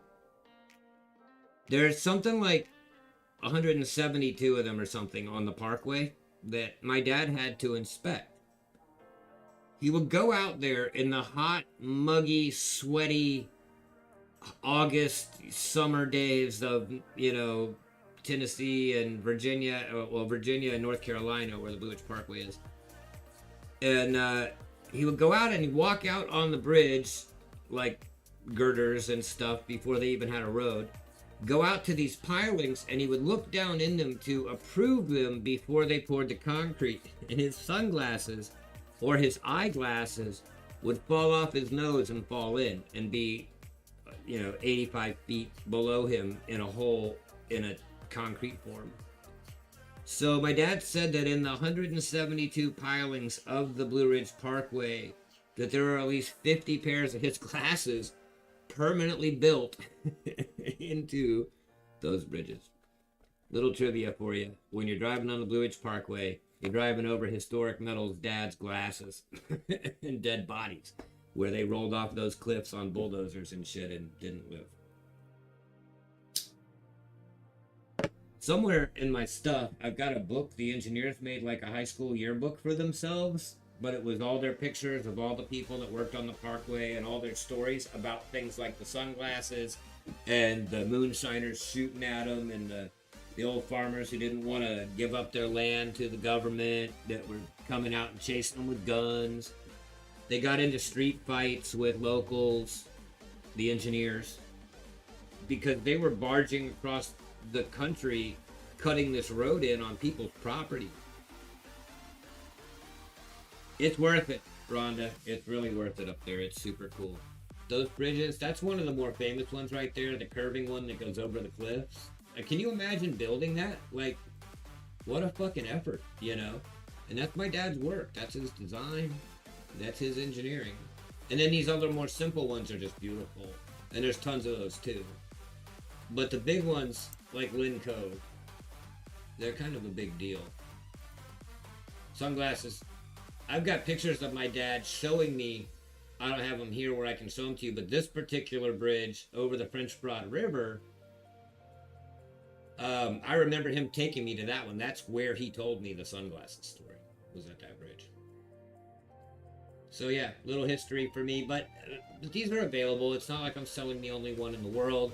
And I have the real quarter, which is worth like $200 too. So, but yeah, I'm starting this one at whatever I started it at. And do I have any bidders? It starts at 190. I don't see a bidder on it yet, but it's a coin with a story and the whole kit, and it would grade. Those spots you see on the top of the ring are reflection. Pretty sure. Yeah, just like felt off the inside of the box or something. Stuck to it.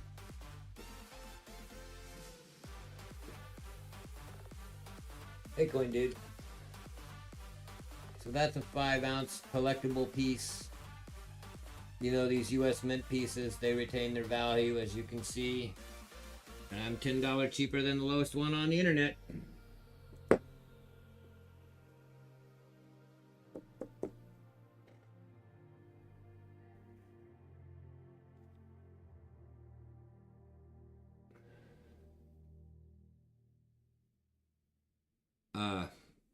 Actually, interestingly enough, right next to me, sitting here,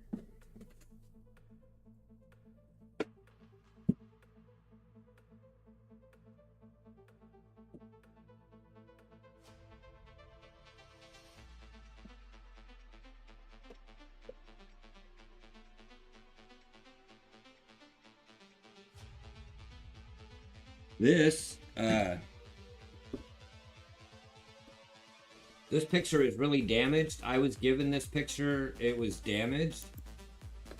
But the man in the middle of this picture that looks a little bit like me is my dad. That's the guy, and he's not wearing a yarmulke. The photograph is damaged. He's not Jewish or Baptist. But anyway, the guy that he's shaking hands with was the Secretary of Transportation, so a cabinet member, presidential appointee on the left in the black suit. I'm not sure who the guy on the right is, but he was retiring. That's the day my dad retired, and that is the man who built the bridges on the Blue Ridge Parkway, who vaguely resembles me. Sort of. He was heavy. I'm not. I'm skinny. I got mom's skinny jean. But that's the man that built the bridges that have the sunglasses in them on the Blue Ridge Parkway.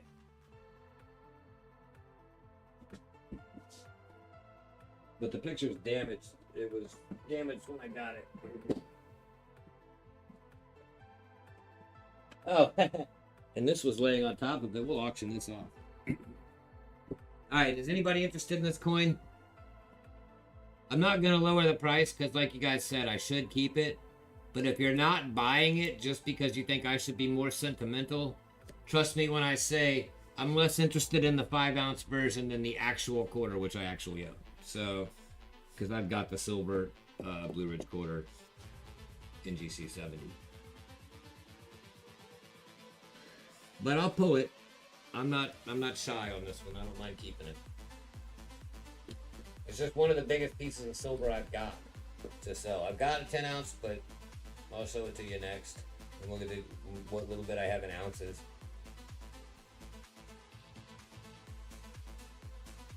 Looks like no bids. Talked about it long enough. Told some cool stories. Pulling it. But we're still going. Normally by 8 or 9 o'clock I'm getting tired, but we're just getting started tonight. We've already had some good sales. I appreciate that. One last look at the kit here in the box, just to show you what you're missing in presentation mode. You get the box, the sleevey thing. I need to aim this camera more where I am. Okay, you get the box and the sleevey thing and the coin. But I'm pulling it. Last call. Kind of figured that wouldn't sell at that price. You guys don't tend to go for the big commemorative stuff, but if there was another Blue Ridge Parkway junkie or North Carolina born baby or somebody with the year 2015 is special to them, or you just like the bridge story, it's for sale. Alright, what else? Let's do this. This is a super knot. Let's do a piece of paper. This was on top of my dad's picture. I've been carrying this around since I was like 10 years old. But let's see if you guys will buy it. Because it's not, other than the fact that I've been moving this around since I was 10 years old, I'm kind of curious to see what it'll auction for. So let's do it. Polly Buck, you still here? Because if anybody knows anything about paper, it's you.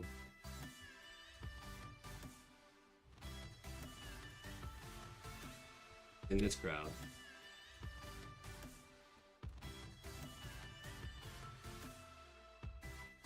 I'm going to start this at $5. I don't know what it's worth. I haven't ever looked this up. It might be worth 15 cents. But let's find out. This is an Elvis trading card from the 1970s, probably. Has Elvis. It has suit Elvis.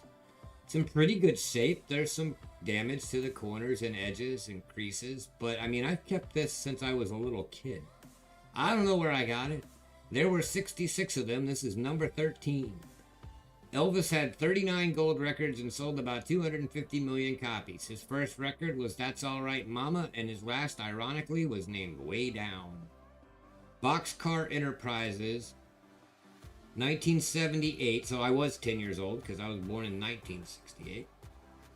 Boxcar Enterprises Incorporated, 1978, licensed by Factors, etc., Incorporated, Bear, Delaware. Elvis. Trading card number 13 of 66, but an incredibly good picture of Elvis. Let's see if it'll sell. It's a weird little item I just happen to have on my desk. $5. Who'd take it?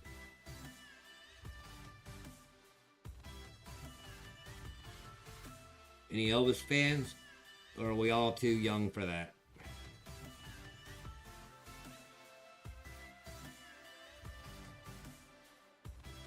This could be one of those things you take into Pawn Stars and it's worth $300.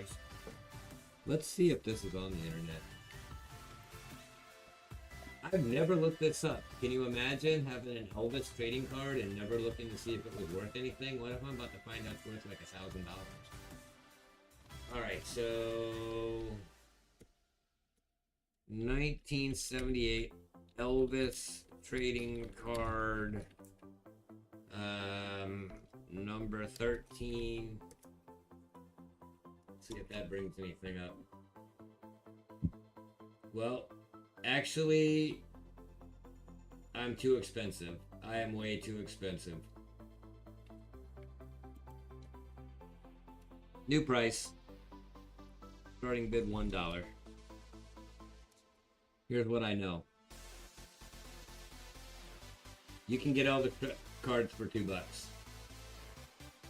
with the same outline with the stars in the red, white, and blue. $1.79, $1.50, but they aren't as good a picture. So the good picture of him in the gold suit, they're $2. $2. Is there the exact same picture here somewhere? Nope, I got the rare one. So far, I've scrolled through a bunch. And, oh, there it is. 99 cents plus $2 shipping. So $3 was the right price for this one. But we'll start it at $1. If anybody wants an Elvis trading card. It's the kind of thing I'm not really going to put in a suitcase. You know what I mean? It'll just be in storage for another 10 years. So somebody want it for $1. You got an Elvis fan at Christmas. Is your dad or grandpa an Elvis fan? Maybe your mom. Your mom told me she was an Elvis fan. Nobody? For $1? Come on. No, it's just a weird item that happened to fall in my lap.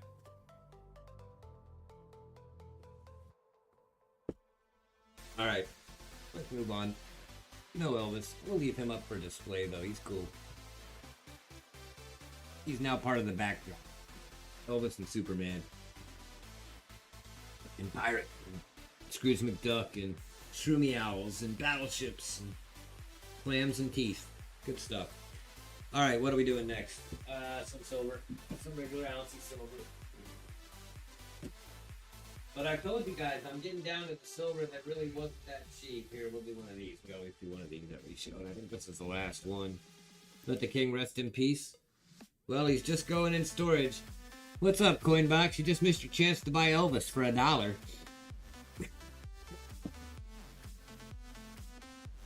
Elvis for $1, because I found a random trading card while I was doing some show and tell. Alright, let's see. 2013.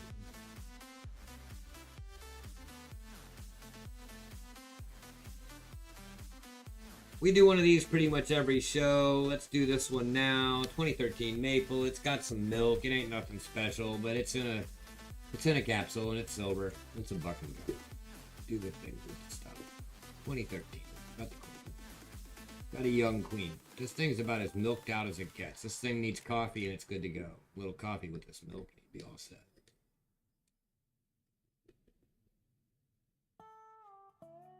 Buck and go, y'all. $20 to Spokane. That's a good start. 26 to Carlitos. Hambones at 21. Carlitos says no. No.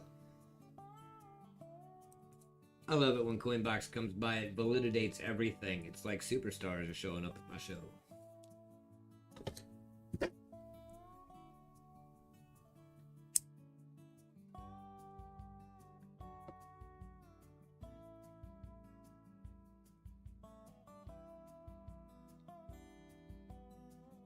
Alright, we got a kickoff at 20. Carlitos leaping, frogging ahead to 26. Hambones sliding in at 21, a little late. 26 is over spot. That's good enough for me on a maple. Let's run it. We've been bogged down on some items for a while. Let's move fast on this one. Snipers, snipe.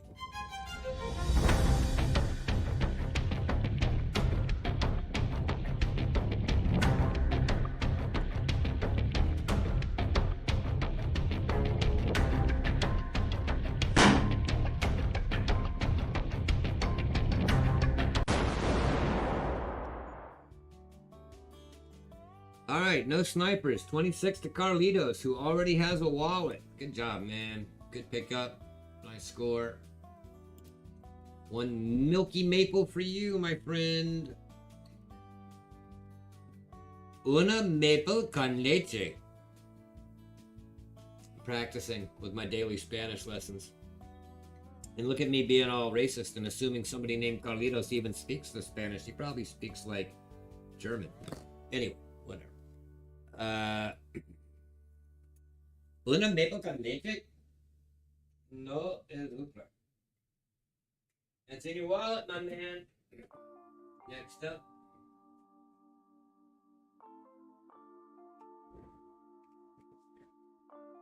Sunday Peaks peeking in. How about that? Let's see.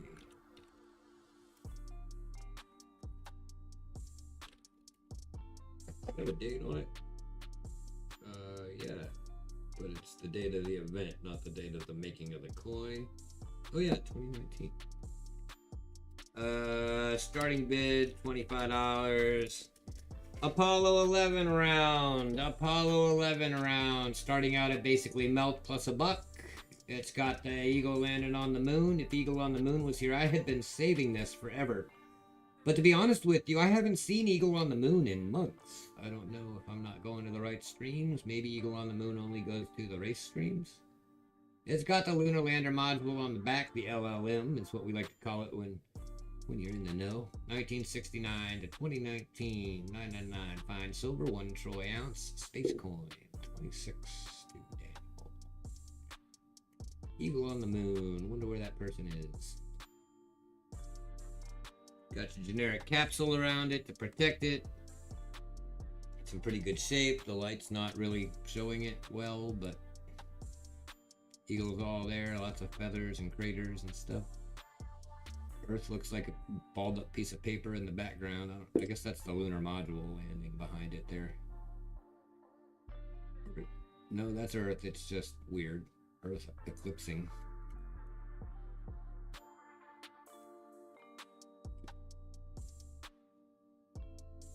Alright, 25 to Hammy, 26 to Danny.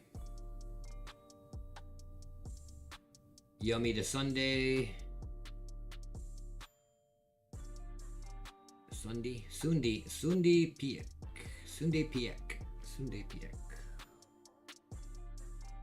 26, 27 to Hambone.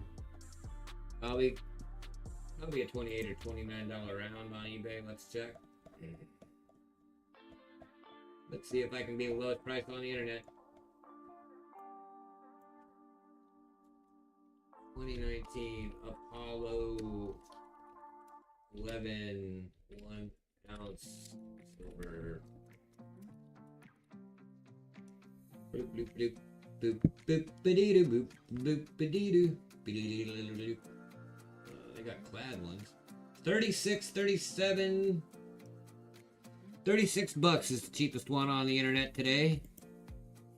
Today, as they say on Letterkenny.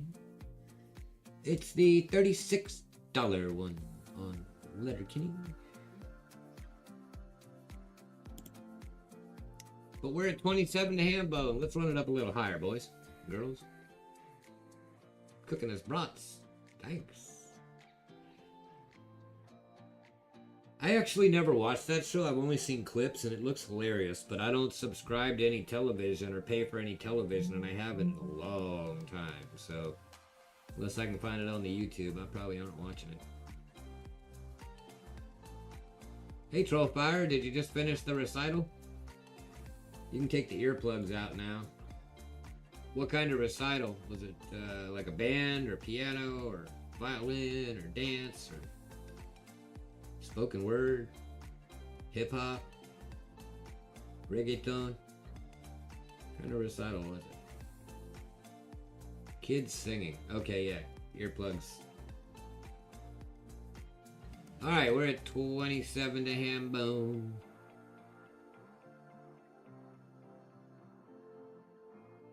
On a coin worth $35, $36. Come on now. I got one for 38 here. 39. These are 39 or $40, folks.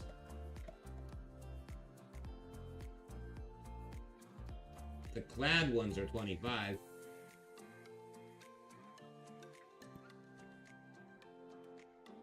Now we're getting somewhere. Daniel knows what's going on. He knows to buy things lower than they're worth. He understands how it works. You make your money when you buy the stuff. Let's see. Snipe!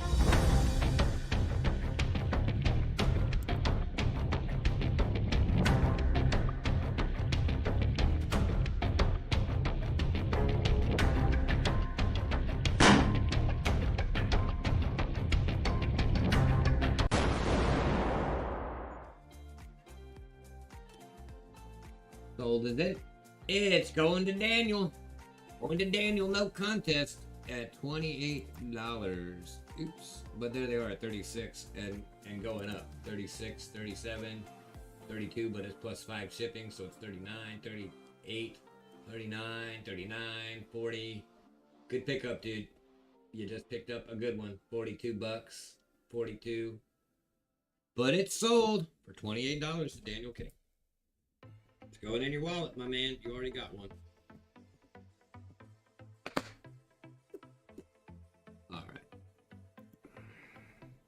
It's kind of why I quit selling ounces, because I'm down to the ounces that are $40 ounces, and you guys aren't paying what they're worth, and that's not worth my time. So I'll let Daniel have this, because he's got him a wallet over here. He's got a grand in it. It was a free wallet even, so he got a real smoking deal on that.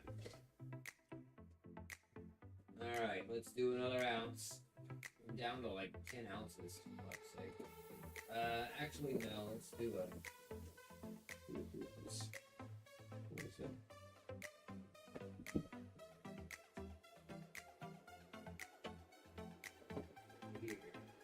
Oh, we got this. I'm supposed to keep this. Shroomi's gonna be mad. I have one 10-ounce bar tonight. One and only one 10-ounce bar. Shroomi, you're gonna be mad, my man. But I gotta make money. And there's things I'm less sentimental about than others. But this is money right here. Alright, so this is...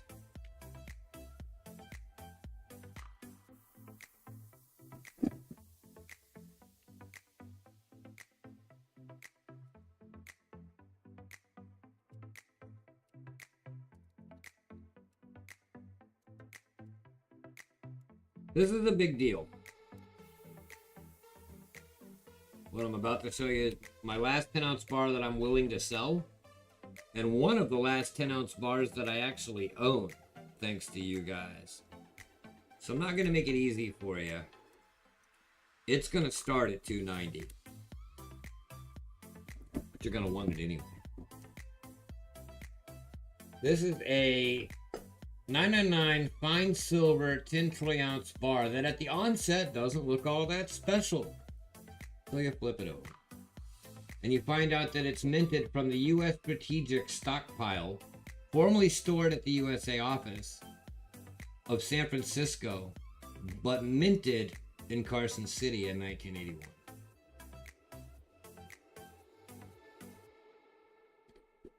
So everything about that is kind of a big damn deal.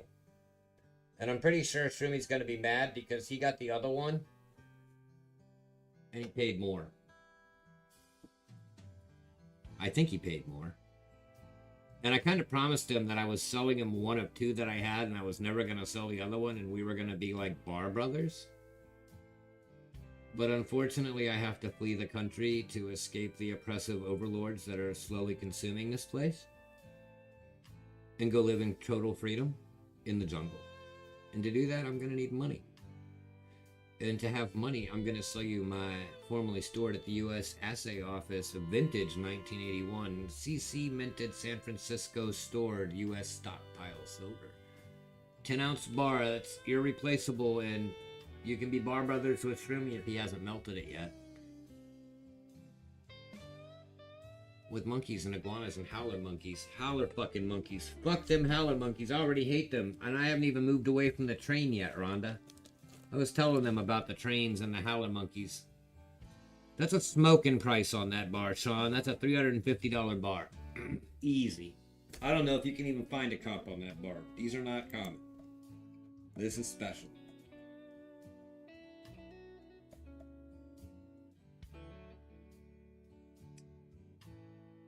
This is special right here. Let me see if I can find a comp. 10 ounce. U.S. Assay Office. What else do we know? 1981. CC. Silver bar. You found some comps, Troll? Oh, fuck yeah. 315 plus $8 shipping comps. Like I said, $350 bar. 5 ounce is 185. That'd be 370 for 10 ounces. So I'm $70 or $80. $200 for the 5 ounce. $3.45 is the cheapest beat up ass 10-ounce one that I see. And it's got pitting all over it, which mine doesn't have. There's a handful for sale, mostly the 5 and 1 ounces. Everything in 10 ounces $350 to $400. There's one for $338, but it's half orange and not in a good way. I'll show you what I'm looking at. There's $338, seems to be one of the cheaper ones. $319. $350. I don't think I'm sorted by lowest. Let's go. Buy it now. Yeah, I am. But for some reason, oh, it's because they match fewer words, so they don't sort. 5-ounce ones are $185, $180,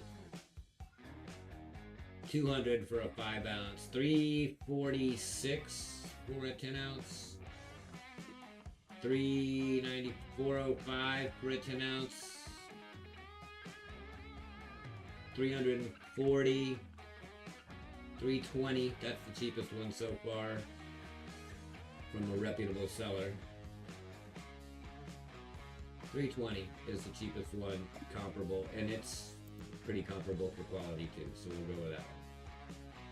$320. What do they know about them? Do they have any information in their description? Nope, just San Francisco strategic stockpile, which is what it is. So basically I'm offering you this at $60 under market.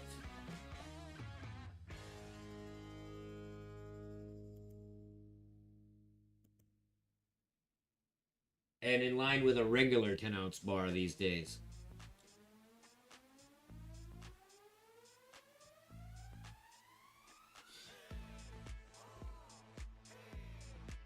We're into the stuff that I wasn't really going to sell. I mean, we're basically looking at my private stash.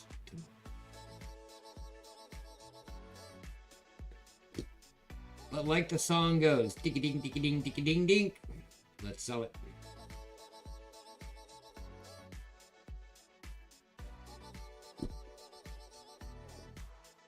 Good chunky bar, nice and thick, good corners. Hell, even Coinbox could sell this again for $300. Make money. Come on, y'all.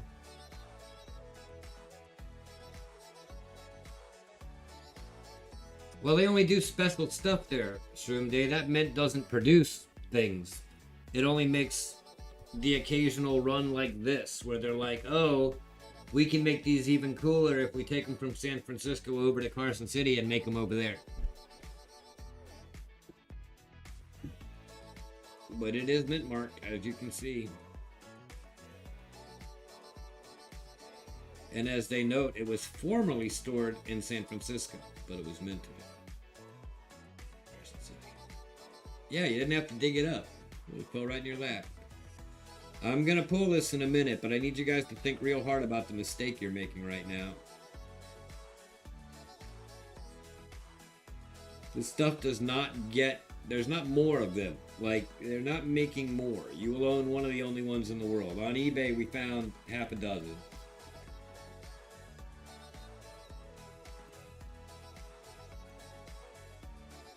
Mostly 5-ounce. But anything in the 10 ounce is well over $300, $350.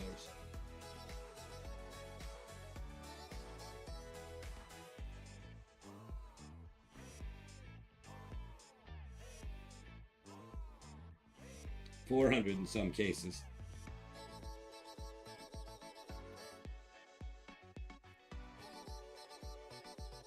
All right, I'll be happy to keep it and continue to be Shroomi's bar brother.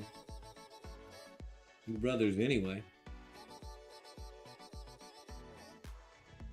3, 2, 1, sold, not sold, gone. Not sold, pulled. That was it for 10-ounce bars tonight. We're at 8:15. Let's see. Do some 5-ounce stuff. But it's not going to be cheap either. Oh, I got another 10-ounce bar. I forgot. I did tell you I had one other premium 10-ounce bar. But it's the same price, guys.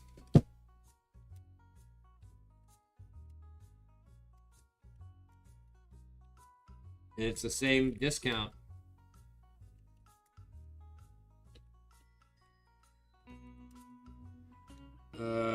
Starting bid 290 on this one as well. Same price. And this is the lowest I've ever offered this at. I usually start this at 300. Geiger in the factory stamped. And I think a numbered lollipop even. I think those are numbered, or no, they're just like dimples. But anyway, factory lollipop Geiger 10 ounce with the COA on the back of it built in. The certificate. Starting bid 290. Again, can't beat that price anywhere. This is not going to go in the easel, and I don't want to bend up the bottom of that plastic too bad. So let's do that.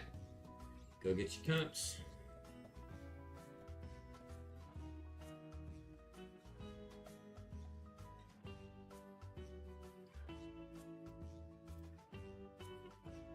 Geiger people know this is a smoking deal. 10 ounce Geiger squared. Guess we'll call it.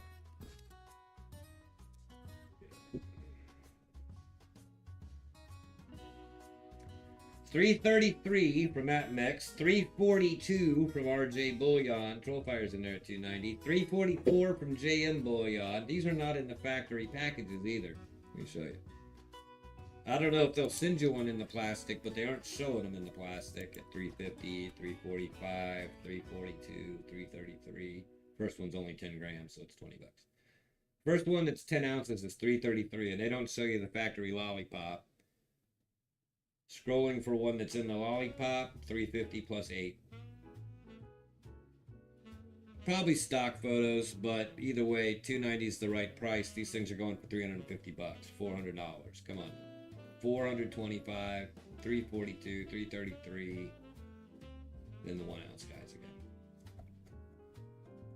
again. 350 bucks all day. I mean, you basically look at APMEX and JM and get a baseline. They're both at 333 and 344, so you assume they're both $10 too high. Call it 325. I'm still the right price at opening at 290.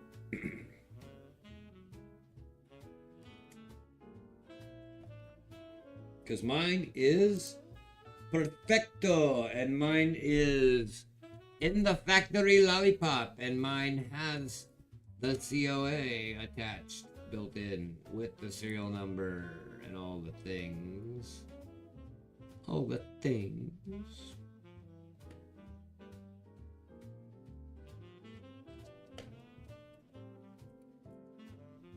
$290 to the troll. 10 ounces fine silver.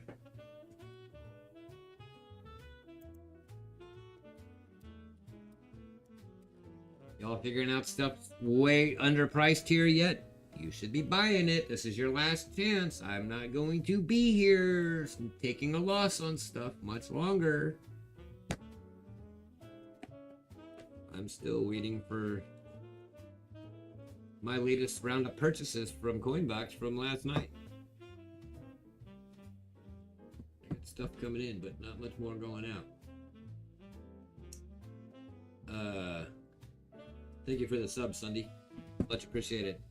Watch for vlogs from Costa Rica and watch for prospecting and gold mining videos about Latin America.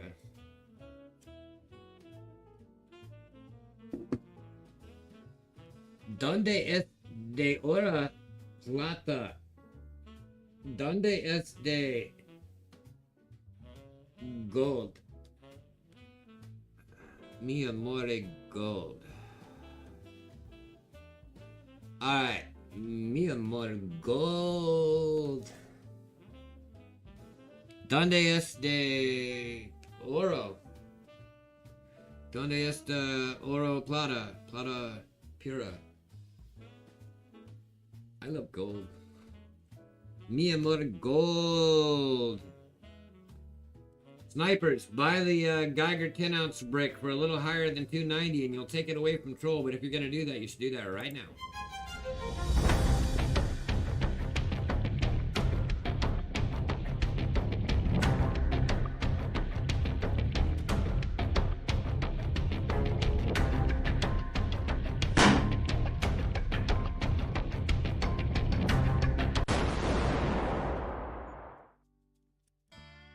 Sold the troll for $290. Nice pickup, dude. You just made $50. Troll Fire just made $50 easy because nobody outbid him and made 40. I know, man. The word for gold is oro. Oh, I probably got some Spanish gold around here somewhere with it written on it. I know that plata pura is pure silver. And so gold.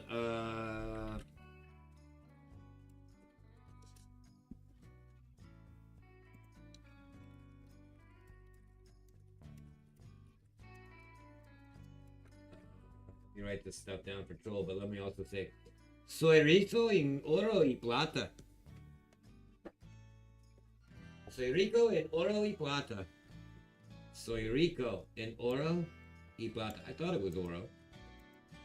Because the museum in San Jose is the El Museo de Oro. And in Colombia, it's El Museo del Oro Histórica, or something like that. The Historic Museum of Gold. And the one in San Jose near us is just the Museum of Gold.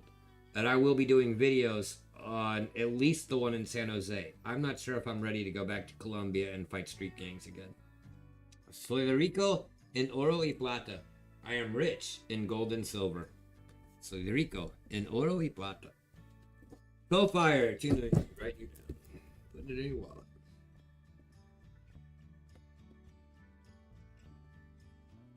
Soy rico el oro y plata.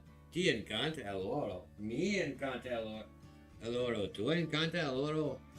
Aquí. Troll fire, troll fire. By the way, you guys, I skipped my Spanish class for tonight, so if my Spanish sucks, it's your fault. That's just how that is.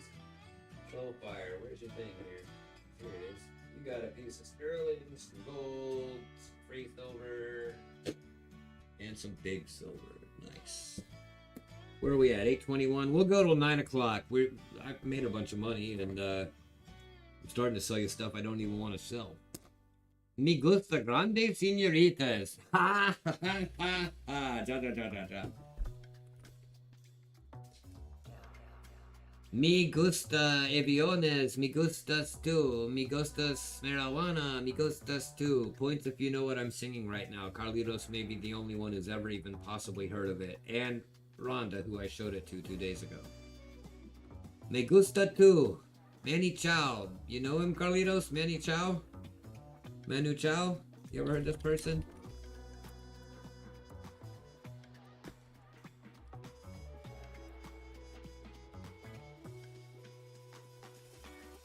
It's a song, and they use it to teach people Spanish because it's basically a whole song of the guy repeating, I like this, I like that, I like airplanes, I like the morning, I like the night, I like the sun, I like the moon, I like you, right? Like, it's just a goofy song that's really easy Spanish, but it's a really popular song in Latin America. Like, I watched a concert video and it looked like every Grateful Dead concert or Red Hot Chili Peppers concert or something. Like, the crowd was going ape shit over this song.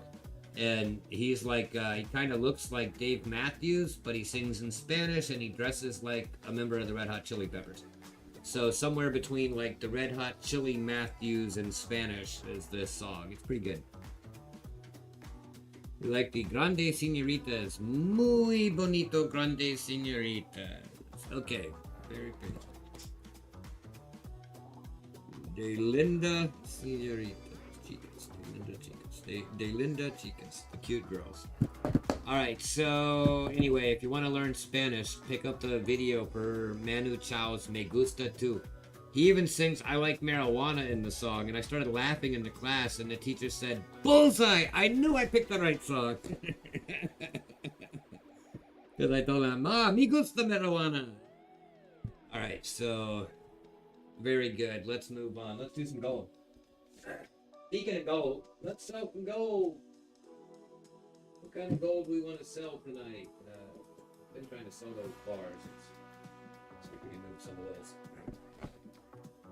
Anybody into gold backs? Is anyone into gold backs?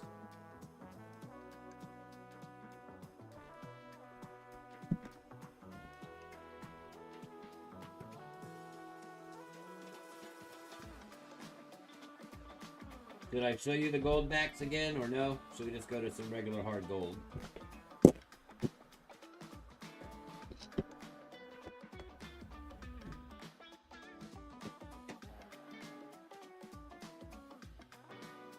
Nope, like big girls, and I cannot lie. Alright, that's what he's saying there. Alright, it's got against big girls. They try hard. Alright.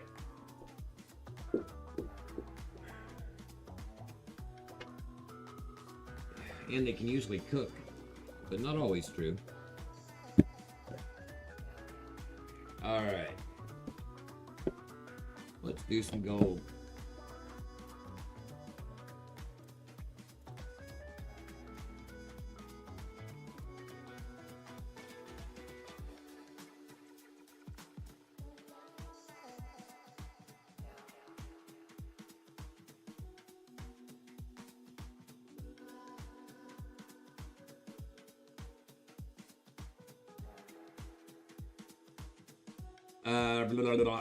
Starting bid, $sign.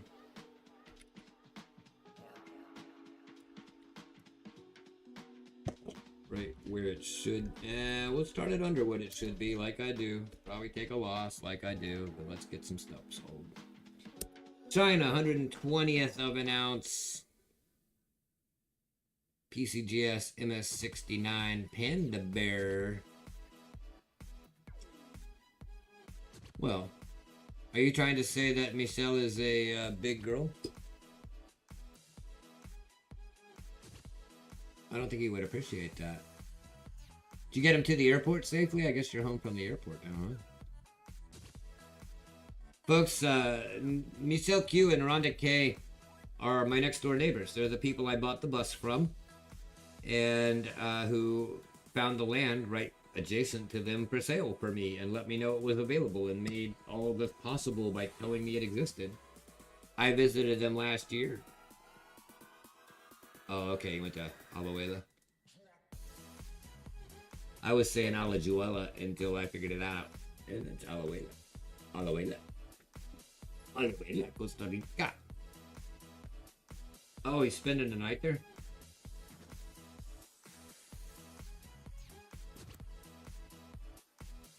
Chinese, 120th of an ounce gold, PCGS, MS69. Let's do some scanning and looking up to get some comps. Once again, I'll prove to you that I'm the lowest price in the world. 120th. Yeah, I can, for him, yeah, I can imagine that.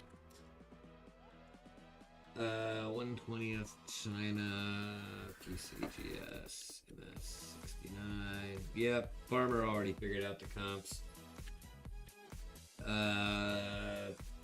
PCGS gold. Watch. Yeah, 145 for the cheapest one, 150, 155. So on average, 150 bucks. But you could get one for 140 from a small eBay seller if you wanted to.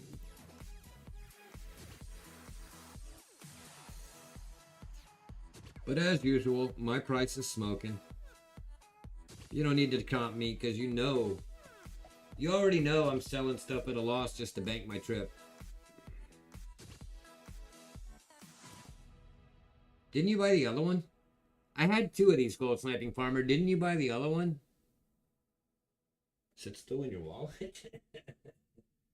No, I sold the other one several weeks ago.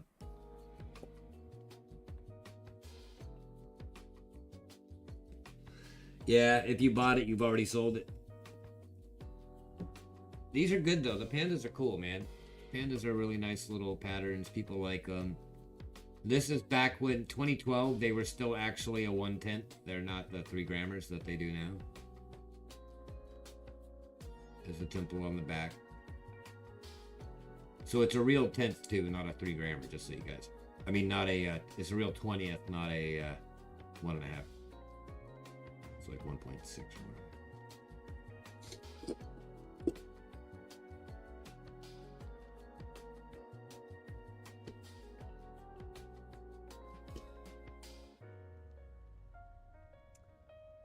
My stage or my camera or something is crooked. What's it scan? Does it even scan? Or it's scan. Let's scan that bad boy and see how many there are in the world. Oh, my phone is frozen on the NGC app because the NGC app sucks now and everybody knows it, but they aren't changing it or rolling it back because they're assholes.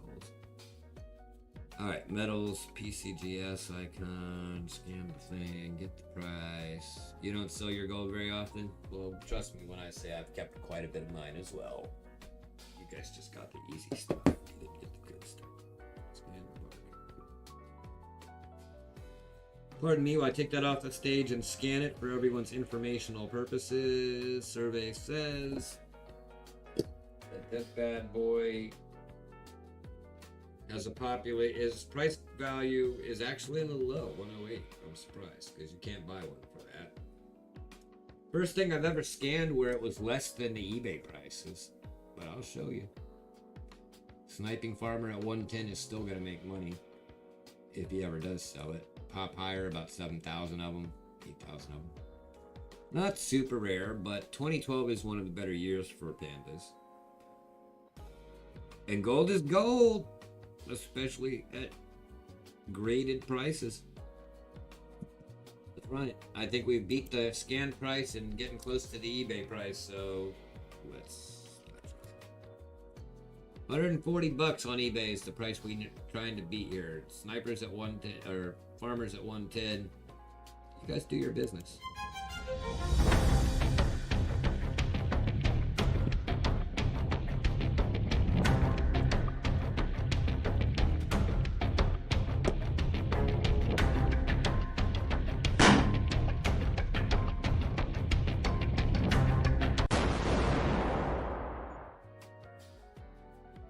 Nobody contests that. Nobody fights him. He takes it for $110. For me, a $10 loss. I paid $120. I remember what I paid for that one too. GS Outlaws 110. A $10 loss.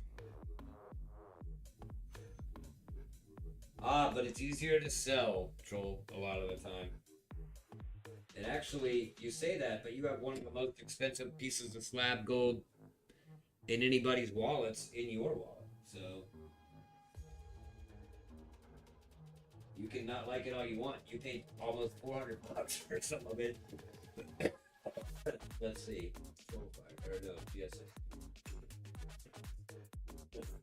You can tell us you don't like it all you want, but you've been buying it from me. We know the truth. All right, let's do some more gold. But this is easier gold. Let's see, what's the smallest piece? Awesome.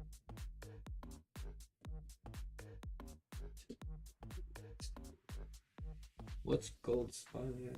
2020.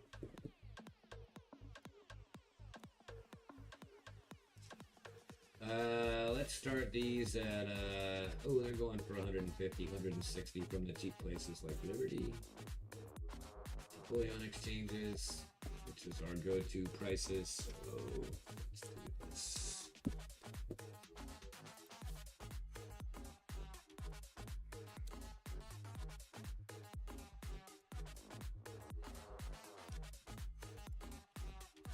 We'll do a bin on this one. This is going to be fast fingers time.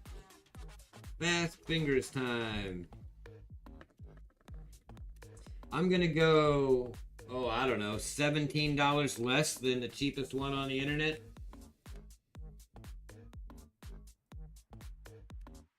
Then $140, 2 gram auger bars in the assay. Both of them are the same, 140 each. eBay comps start at 152 from bullion exchanges and 156 from Liberty. As you guys know, they're the two best and cheapest places to buy anything from. The only other one that's less is 150 from some guy named Fidel. But from people you can trust like me, 2 grams all day, 150 plus. And up to 175. So, gold sniping says bin, 1 or 2.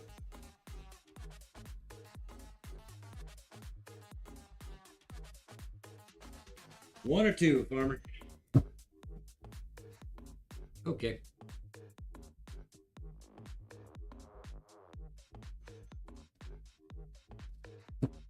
That's 1 down, 1 to go. Who wants the other one? Bargain gold. Carlitos. Gotcha. Thank you, guys. Carlitos plus 40. Farmer plus 140. To the wallets with those bad boys.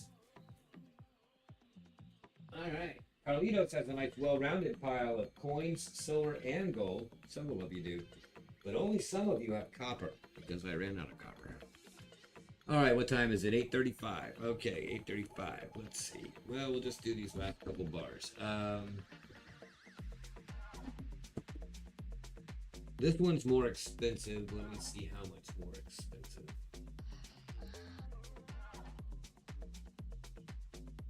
Because brand names.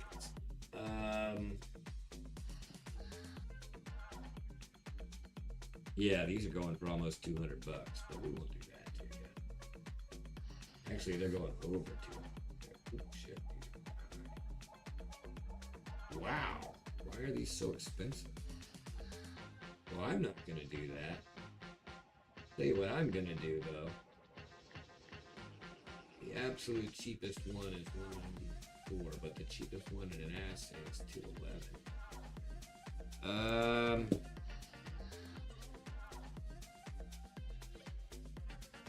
I'm going to offer this. I don't know if you guys are going to go for it or not. It's the right price and it's a good deal, but I'm not quite sure why these are so expensive in general. But let's do, if everybody's starting at like 211 and that one without an assay or anything from a sketchy seller is like 194, 194, that's it, 194 is the lowest. 194 is the lowest. We're going to put it up there at 180. 2 gram Credit Suisse Liberty. Serialized assay. Lower than the other ones on the internet, but it's not the bargain that Arger Harris generics are. This is a brand name, Credit Suisse. Of course, I think they also don't make Credit Suisse anymore. Maybe that's why these are high. But 180 on that 2 gram bar with Liberty on it. Investment grade, so you can put this in your IRA. You getting a bowl of ice cream with fruit in it. Rios leche con fruit. Frozen milk with fruit. I don't know how to say ice cream. Rios crema. Cold cream.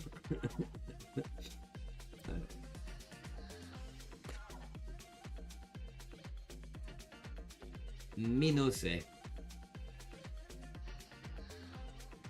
No habla español.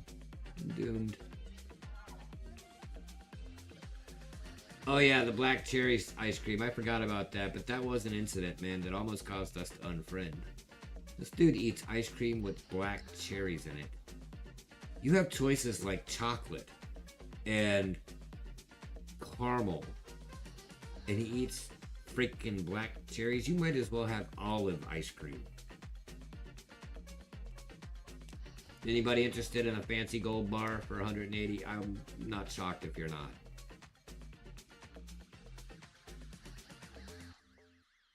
Pecan pralines. So one time I knew these 2 dudes that were roommates, Troll Fire, and one day me and one of them came home to his house. I like rode over there to his house with him, and we went inside, and his roommate was sitting there eating ice cream out of the bucket, like out of the round ice cream container, right, from the freezer. And he was like, man, where'd you get this ice cream? It's really, really good. It was what's the kind with nuts in it? Pralines or whatever. Pralines and cream, like you just said. And he's like, it has so many nuts in it. Where did you get this? And the other roommate, my friend, was like, dude, I can't eat the nuts. I have diverticulitis. I spit them back in. Dude was sitting there eating ice cream out of his roommate's tub and finds out that all the nuts are in there because the other roommate was eating them and spitting them back in.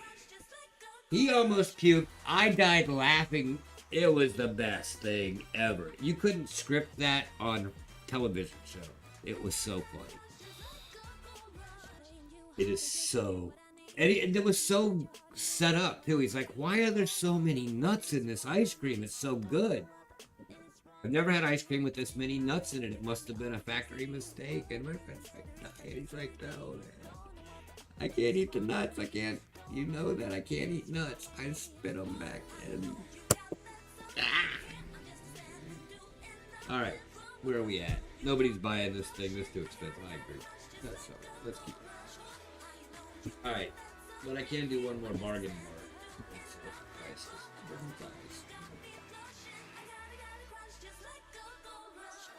One more bargain gold bar. I think. Let me double check that it is a bargain. Because it's fall candy, it probably is very expensive.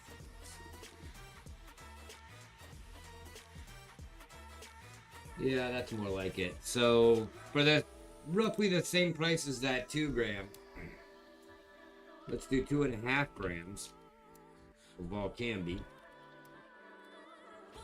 Yeah, that's probably what it was, Darth Vader. I'm from... That particular story took place when I still lived in Virginia. And Bluebell is the big deal in the South and in Virginia. So it probably was Bluebell. Or, like, store brand. I don't know. But, anyway. We're gonna start this bad boy at the same price we started the 2 gram bar at. But it's 2.5 grams this time. And it's still going to be cheaper than the cheapest one on the internet, because that's how I do it. This is Vol can be 2.5 grams this time, not 2 grams, 2.5. So serialized with a cool serial number, 225755. Got a lot of repeating digits, AA2255. 2.5 grams certified, starting at 180. Your comps look like this: 192. 192 from Pinehurst, once again, always the cheapest. Basically Pinehurst, Liberty, and DBE. And then there's Atmex, 195, 197, 199, and on. So, bottom line, I'm in there at 180, 192 to get it sold on eBay. 2.5 grams of gold, a pretty good size.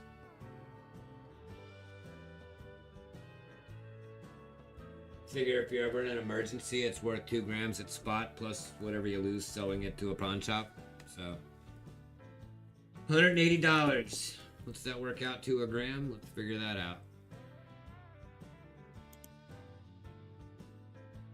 180 divided by 2.5. $72 a gram. Where's gold at for spot for grams? Let's see. Gold gram spot. According to the internet, goldprice.org, if you were going to buy a gram of gold today, that gram would cost you at spot melt $65. So the calculator says this one is 72, but it's also still cheaper than roughly.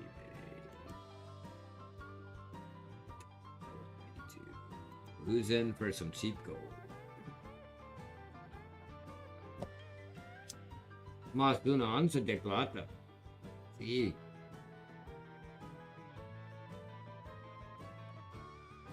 You only want an ounce, huh? Well, I don't have an ounce. I have a half ounce, but it's a very expensive half ounce. Because it's pre-33 and it's in a bezel, which is 18 karat.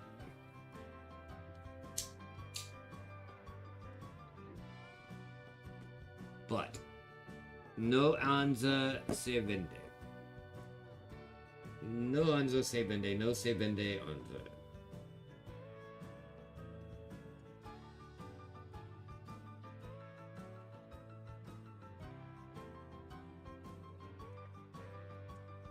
Anybody interested in a cheap bar?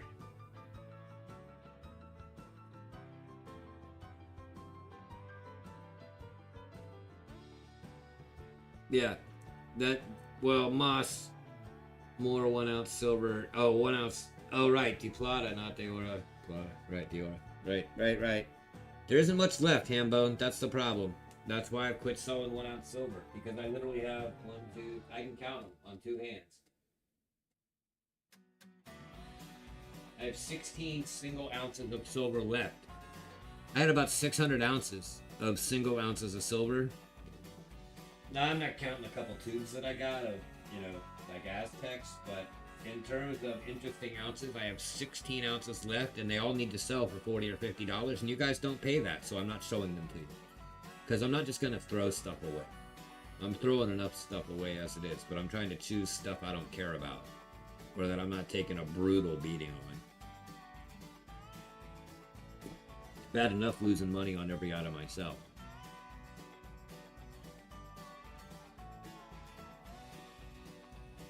'94 to '97 NGC Eagles. I think we did all the NGC Eagles last week. How about Libertads? You want to, since we're speaking Spanish? Never show you guys my Libertads. I got all kinds of NGC stuff, but you guys don't spend enough money for me to show it to you.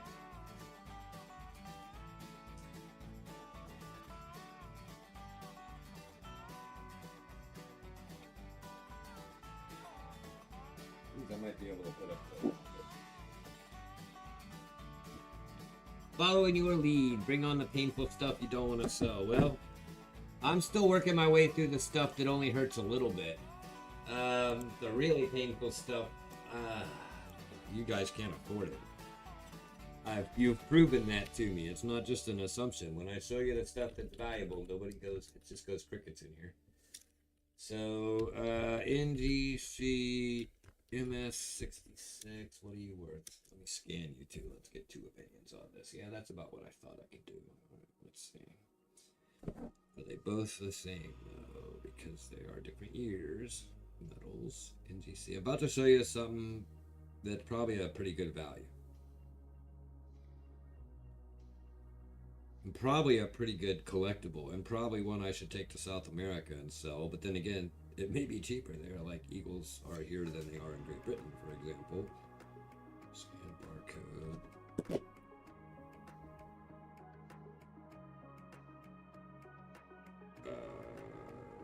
Price not available. Not very many in Hunter Grades. Let's try this one, and I'll look them up.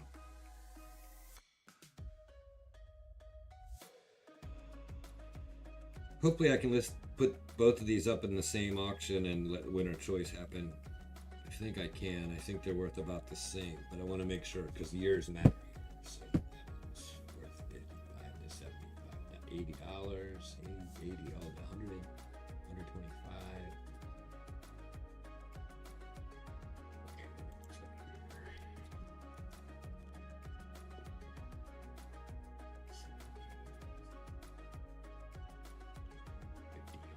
All right, I'm gonna put them up at 7. All right, so let me put the years so you can see those. Winner choice, starting bid. Well under what I paid for them. Well under what they're selling for, which can range up to $150. But there are some available at like 75. So here we go. 2 Liberties. One's an 83, one's an 85. They're MS66s. Check your comps. You're gonna find them going up into the $150 range, starting at about 75. They are silver Mexican Liberties.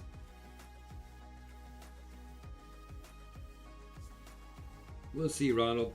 You guys with your promises of February. I will gladly sell you a hamburger today for money today. We're not talking about Tuesday right now.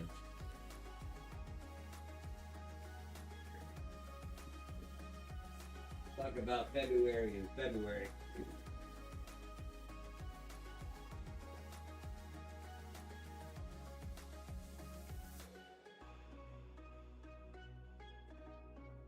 A lot of slab gold eagles left, but those are hundreds of dollars. Many hundreds of dollars. So Milky finally shows his face because I'm finally awake at the right time for a man on the opposite side of the world to be awake. How's things going down in the big New Z? It's New Zealand, right? You're in New Zealand? Or is it UK?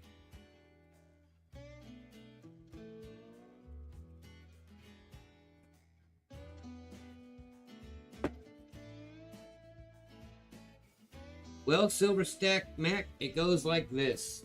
When I put up an item such as this one, you would simply type your bid number into the chat and your bid is thus entered in. However, since you are brand new, I will need you to immediately pay if you win right after that auction ends the first time. Once you've made one payment and we see that you're going to follow through, you're free to participate in all the rest of the auctions. But if you win something and don't immediately pay, then the person right behind you will get it within a few minutes after that, because we can't have shill bidders or randos showing up and not paying for things that other people wanted. But you're welcome to bid. All I ask is your very first item you win or bin, buy it now, bin, you pay immediately. And then after that, you're good to go. Shipping is $6 for all you can eat. Tonight is the last show of the year. All wallets go out tomorrow, so no matter what you buy and no matter how much there is, it's $6 to ship it, and it ships tomorrow with tracking. Questions? Feel free. All the people in blue are mods, they can help you, and all the people in white are pretty much regulars for the most part, and they can help you as well. You can get my info by talking to the bot like this. I take Venmo, Cash App, PayPal, Zelle. If you use PayPal, you gotta pay an extra 4% because they're a ripoff.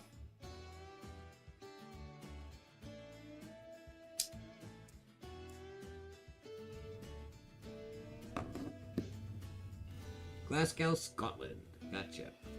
I couldn't remember if you were UK or literally in New Zealand, which for some reason got in my brain somewhere along the way that you were in New Zealand.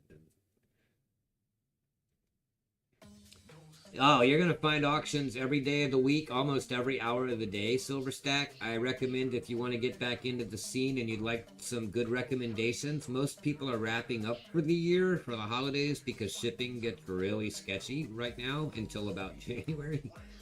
But good auctions to attend would be Gold Sniping Farmer, who's on Tuesday nights. Coinbox, Gold and Silver, who's on Sunday nights. AG47, who I think is Wednesdays right now, I'm not sure. Saturdays for sure. And Saka Plata, whose Freaky Friday night show is a blast. And I think he does some Tuesday night stuff too. But I would go to Gold Sniping Farmer on Tuesdays. He's going to have the good deals because he buys half of it for me at half price. Yeah, go to Gold Sniping Farmer. Sub to each other. Become friends with each other, folks. And I just need about 22 or 3 more subs to get to where I'm at 500 subs and on my way to monetization as well. So I'd appreciate it if you've never clicked that button. If you would please click it now. More content is coming. More content, less live stream probably due to the type of internet that I'll have. But if I can live stream, I'm going to miss you guys. So I might just do some hangouts anyway and figure out how to do interesting things like, oh, cool, Latin American doodads that I can bring home as gifts for people that live stream and win a prize or something and then ship them when I come back. Anybody interested in Libertad slabs? Pretty titties for sale. MS66. Liver titties. Good ones. Beautiful ones. Nice and shiny ones. Cheaper than Gold Sniping Fibber. Just ask him about the fish he caught. Estados Unos Mexicales. I'm gonna pull these if nobody bids. Did we have any bids? I got kind of carried away introducing the new guy to things. $75 opening bid, winner choice. These are going for $85, $90, and $100 and something more. Let's just remind everybody the bargain. They start at $85, but some of them go up to $150 and $100. There's one for $70, but $74. So right at where I'm at. But otherwise, they're much higher. 150 at 85, 153. There's a few lower, I guess. We might be able to do a price drop on these. Nobody's interested at this price. Where did I have them? 75. I'll drop them to 70. Because I got a bunch of these, to be honest with you, so I don't really mind parting with them. New price 70, bin each. Bin means buy it now for you new folks. So if you just type the word bin, that means you get one. You're committing to purchasing one. $70. I'm matching the $69.95 plus $4 shipping one that I found here. That's the cheapest. So 74 on eBay, 70 from me. If you're a year older than me, then the one on the left is the year you graduated high school. If you're the same age as me, then the one on the right is the year you went to high school. Your freshman year. Any interest? 5 minutes to the top of the hour. After this, we're going to do the Indo stream. Wrap it up. Basically the last item. Well, it does logic. Your graduation Libertity on the left is a bargain. Matching the cheapest price on the internet, but $50 less than AppMex. And these are from Mexico. AppMex is App Mexico, in case you didn't know. I was a junior in high school. 85 was the year I got my driver's license. And lost my virginity. Both on the same day. Cars rock. My parents actually let me get my driver's license in the morning and have a car date that night. Can you believe it? 55. I was a late bloomer. I'm born in October, so I started kindergarten when I was 5 years old. Everybody in my class is 56 but me. We just had a reunion in September, and for the kids I went to kindergarten with, which was crazy because we figured out that between the two kindergarten classes at my school, there was probably a total of maybe 50 kids. And we had like 17 of us show up for a reunion. And when you think about how old we are and how far apart we spread out in the world after we left kindergarten 50 years ago, exactly, for me, 50 years ago, to get 16 out of 50 at a reunion was amazing. And October 17th is my birthday. 1968, the year of our cork. 55, I retire at 62 in 7 years, and I live in Costa Rica on a pensionado residency in 7 years. Then I can own guns in Costa Rica and everything will be fine again. Until then, my guns are going to be in storage, and I'm going to have to come here if I have to have a revolution.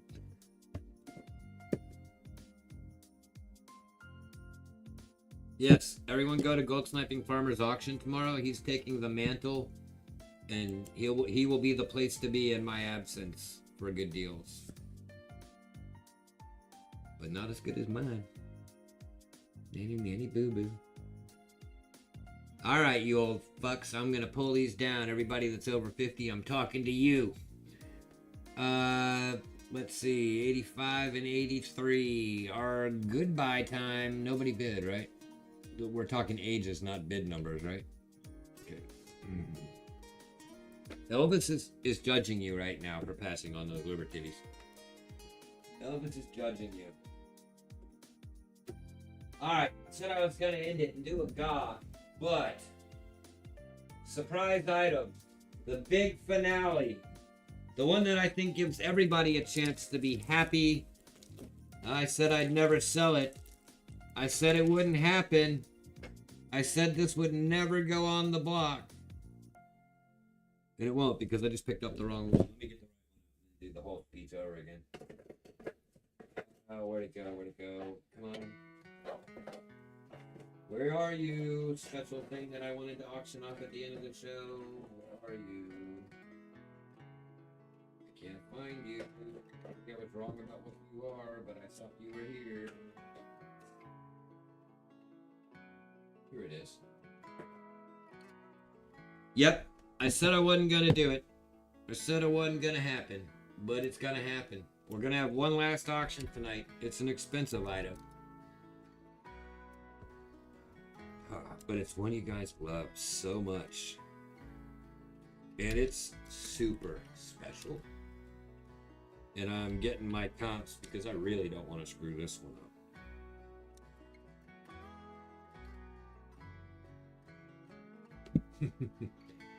I got a feeling we're not going to sell this tonight, but let me go ahead and just make sure that's the lowest one on the internet.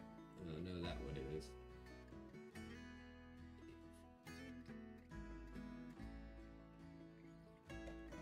Yep, so you guys, we're going to go out on a bang.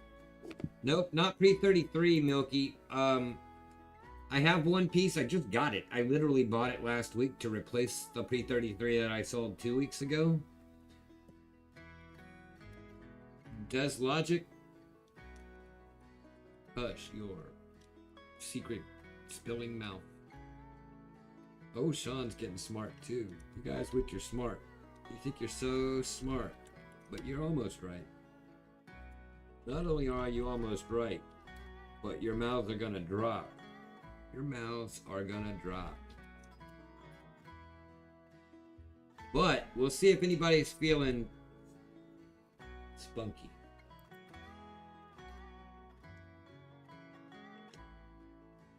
Let me put this word in there too, because this is an important point. And let me spell out the initials completely, because that's pretty important too.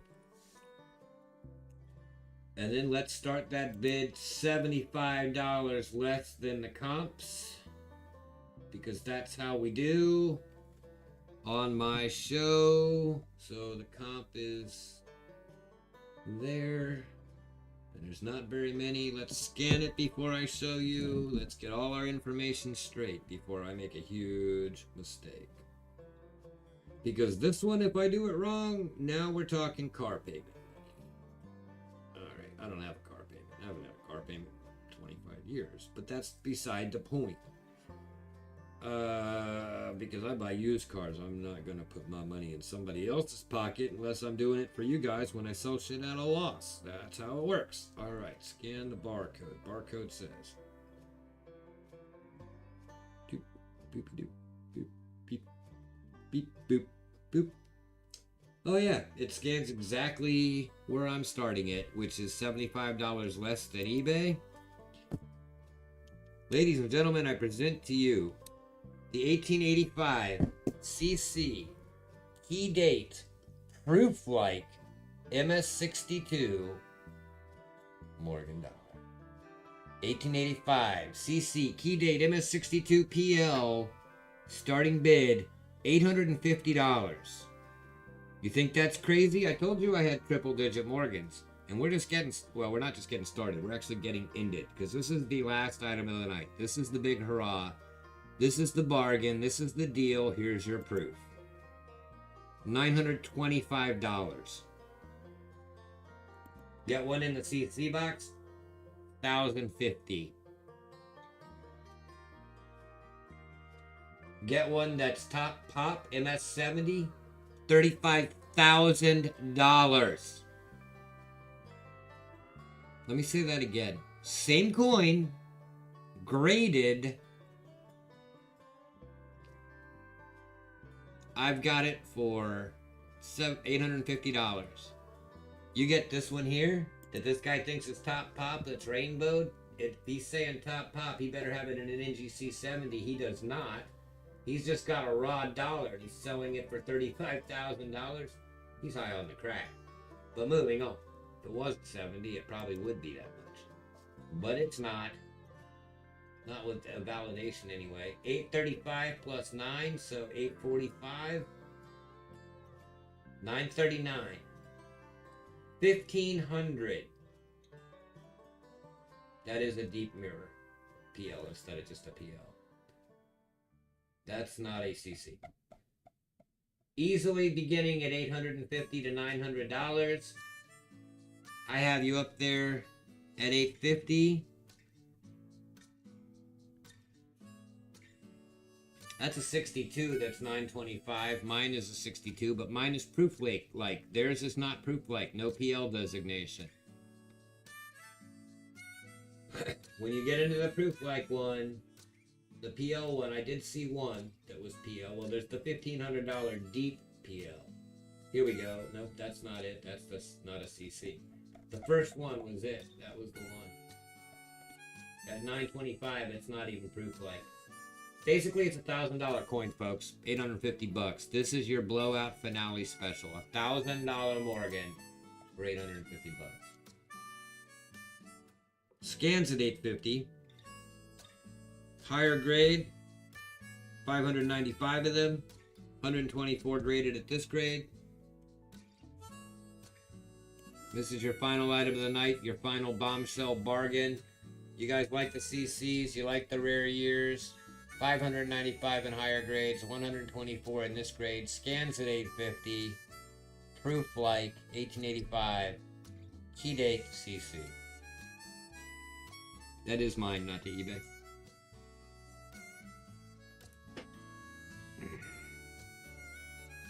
That one is mine. Could be yours. Look at that lady. Not a flaw on her face. Not a flaw on her. Proof like.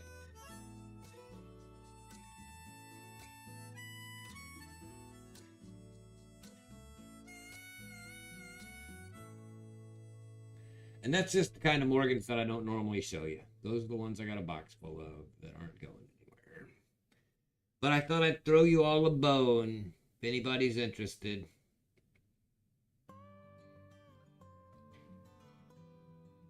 That'll be our final item of the night. Then we're going to roll the GAW and get gone. Let me take this moment to remind everyone that you need to send me your addresses. Send me your monies. We'll do totals for those folks that need them at the end of the show. I will be around to answer emails, but I will not be back online until January, somewhere in Costa Rica.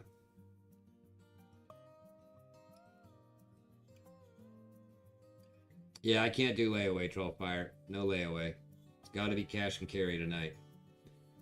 It's over. I got to get this stuff shipped to you by New Year's Day. I get on a plane at 5:45 New Year's morning. No New Year's Eve for me. I'll be at the airport at 3 a.m. or something like that.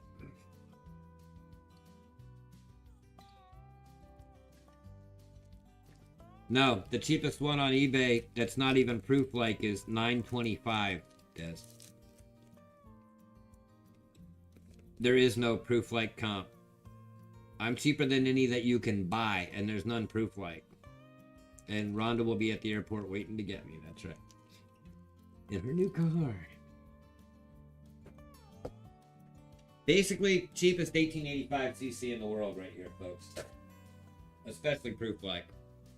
I won't say the cheapest 1885 cc. Let me say the cheapest 1885 graded proof like in the world.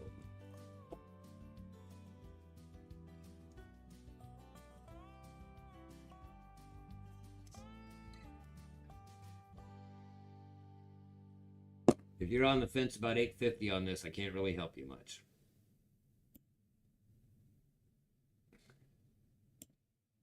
If somebody's willing to pay tonight, I might do $825. That'd be $100 less than the non-proof like comp, which is listed at $920. I'll remind you. There's your best comp, and it's not proof like. An MS62 at $925.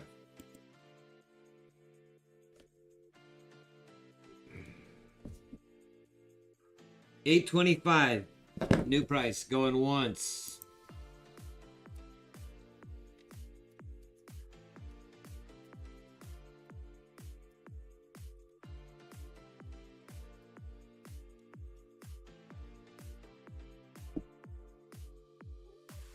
I mean, you're not going to find anything wrong with it.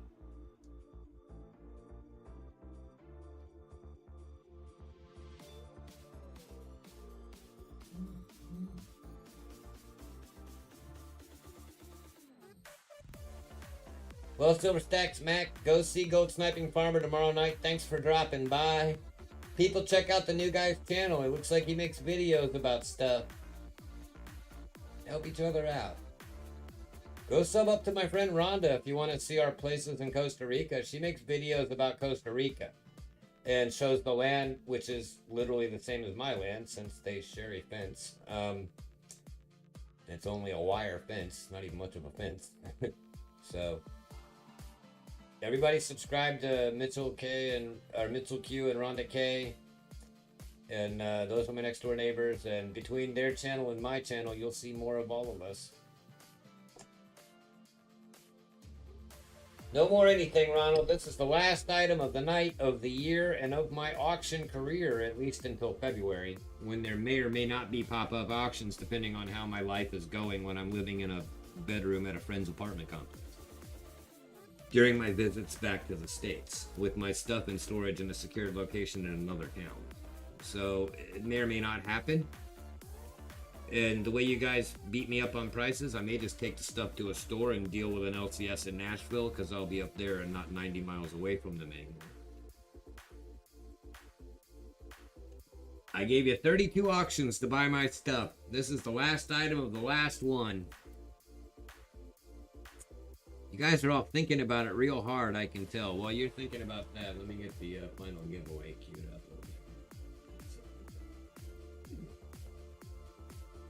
I do want to thank everybody for coming every week and making it fun and being nice people. We had one auction out of 32 where I got mad at the audience, and only one. And that's pretty good, because I'm a volatile, incendiary, dickhead son of a bitch who doesn't generally deal with people very well. Rhonda will tell you. I will eviscerate you if you make me mad. But other than one night where everybody decided that my giving stuff away below melt and below cost was still too expensive, and I told them all to go fuck themselves, we've been doing really good. Oh, I'm honest about it, Troll. I'll tell you what I paid for stuff, I'll tell you when I'm taking a beating, and I'll tell you when I'm unhappy about it. But do I stop? No. Do I continue? Yes. Because as I said to somebody the other day, it basically boils down to this. If I didn't, it was Milky, I think. If I didn't spend my money on gold and silver, every time I ever got $1, I spend it on gold and silver, even when I shouldn't, then A, I would be totally broke and I would have a house full of bullshit, which I currently do, and I'm trying to get rid of a different way, like 24 guitars. What the fuck? What one person needs 24 guitars, 3 basses, 2 ukuleles, a banjo, a dobro, 3 synthesizers, a drum set? I mean, that kind of junk is just junk. So I switched over from buying junk off Amazon one day, quit buying $200 guitars every time a new YouTuber told me that I should buy the latest budget guitar because it was awesome, which they were right. They were. But now I got a house full of shit and I'm trying to move to a different country, and I'm going to go to Guitar Center and get half price for all of them. You know, probably Sam Ash, because I have a special affinity to the Ash family. But other than that, the end of the day, yeah, I got junk. So I started buying gold and silver. And yes, I'm selling a lot of my gold and silver at a loss now. $10 here, $5 there. Over the course of 32 auctions, I probably lost $3,000 or $4,000 in cost versus sale. But the cash flow of cash out for gold and silver, cash and gold and silver on the shelf behind me, and then gold and silver to sell when I need it because a land deal fell in my lap in another country and I want to make my exodus from this one before it burns to the ground and move to one where I can smoke pot in the street and nobody gives a shit and still own a gun when I'm a legal resident in 7 years. Okay, sign me up for that life on the beach in the jungle with weed and guns where nobody gives a shit. And when America melts down, I won't even notice in my jungle. I'll pray for you guys, thoughts and prayers. But the smart ones will already be down there camping at our glamp ground and helping us figure out how we're going to survive the end of the world with all this abundant fruit and chickens all around us. So anyway, cool. Last call on the last item of the last auction. of the year. 1885, proof-like, MS62. Final allowed price. Bend that bad boy for $825. Get it for at least 100 to 200 less than anything close to it that's not even proof-like. And have something really special in your hands.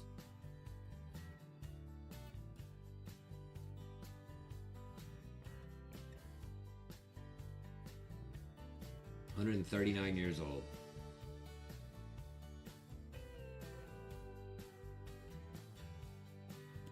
Saxophones and solid silver flutes. How do you play a solid flute? No dirty jokes. Y'all stop. Alright. I got no buyers for the 3-digit Morgans, so we're definitely not showing you the 4-digit ones. That's it, folks. Let's do a giveaway. We're going to do a giveaway in honor of the audience.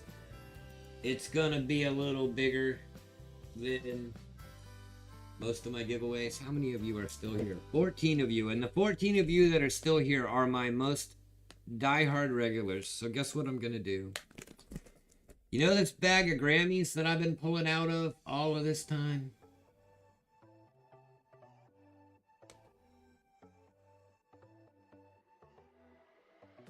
Looks like there's maybe 20 or 25 in there. Almost an ounce, probably. Just counting quick. 1, 2, 3, 4, 5, 6, 7, 8, 9, 10, 11, 12, 30, 40, 50, 60, 69, 20. A couple of them are actually bigger than a gram. I think there's a couple 1.5 or 2 grams in there that look a little bigger. See, some of them are bigger. Well, here's the deal, guys. See the thank you sticker that's on the envelope from whoever I bought it from that put a thank you sticker on? Well, for our final giveaway, our final auction of the year, our final auction of the channel possibly, I'm gonna make the keyword in honor of the audience that I love so little, that I loathe so much. You cheap bastards, your keyword is... Liam, Rhonda. Cheapskates. Before you go, Rhonda, type the word hashtag cheapskates in the chat or you're not in the giveaway. Let's watch you guys get your giveaway in. You cheapskate bastards. You've ruined me. You've taken all my money. You're old and cheap. But I'm eternally grateful you guys keeping me alive since I quit my job in August and went full-time at this. I'm eternally grateful to you guys for making it possible for me to buy $8,000 worth of 1/10 of an acre of land in a foreign country and a $4,000 bus. I am honestly grateful to each and every one of you for giving me something to do with my solo, lonely, boring, horrible, sad, and depressed life. I say that with all sincerity. Some of you have become incredibly close friends, like Shroomy and even Farmer, who I offered my entire stack and said, sell it for me on commission. I've kind of changed my mind about that, but I've also sold most of this shit anyway. There's not much left. But this giveaway... Hambone, there are no silver grams per sale, because this giveaway, my friends, you cheap bastards, is for the entire bag. For those of you that stayed till the bitter end of every show, every week, who gave me your government Social Security checks, went without food, I'm gonna throw like 20-something grams at you. I didn't count them, so don't hold me to the number, but that's about what it looks like in there. 1, 2, 3, 4, 5, 6, 7, 8, 9, 10, 11, 12, 13, 14, 16, 17. I can see 17 and there's some behind there.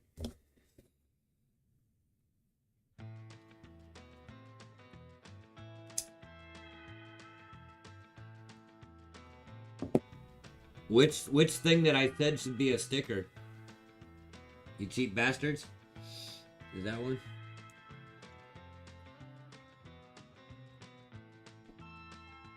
Shroomy, yeah. If anybody has spent way too much, it's you, because I know that you face penalty of injury for every purchase you make, since you got a woman that's bigger than you in terms of muscle mass, I think.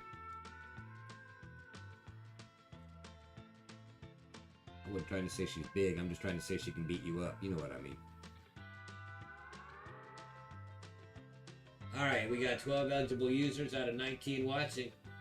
G-Dub, haven't seen you in a while, my friend. And I haven't seen B-Dub in forever. I'm going to put a few dots in for you guys just to move things along.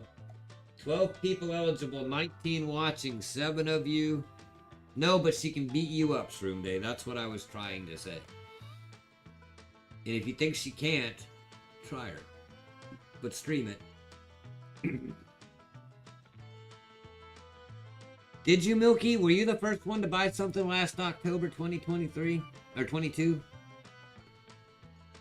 I know you were there. I remember you being one of my first friends in the community.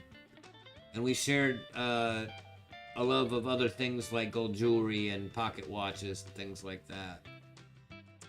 Yep, Sleeper's gonna sleep. I'm not gonna wait for him. This one's for the hardcore. Everybody, let's wish each other the best of luck, the happiest of New Year's, and the merriest of Christmases. Happy Kwanzas and happy Hanukkahs and happy things you do. The winner is Darth Vader. Darth Vader, you got a free wallet, but you can't do anything with it except get these free grams. And luckily you have been a purchaser in the past, so it didn't go to somebody who just wandered in off the street. But it is a new wallet for you, so I'm going to need another email, an email with all your stuff. Alright, let's talk about business. Congratulations, Darth. Let me tell you exactly how many are in there now that we're over it. Let's see what he won, folks. Actually pretty heavy in your hand when you dump them out. It's kind of funny. 1, 2, 3, 4, 5, 6, 7, 8, 9, 10, 11, 12, 13, 14, 15, 16, 17, 18,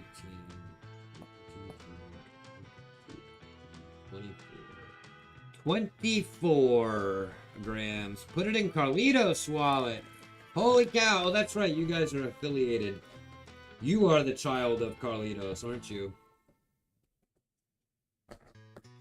Tu esta Carlitos hero?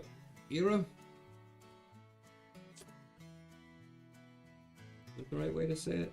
Tu esta... Nope. Nope, Hambone. You guys are too cheap for that. If you'd spent money, maybe. But you only spent a couple grand with me, Hambone. If you think that gets you a free gram of silver, you're high on crack. The father.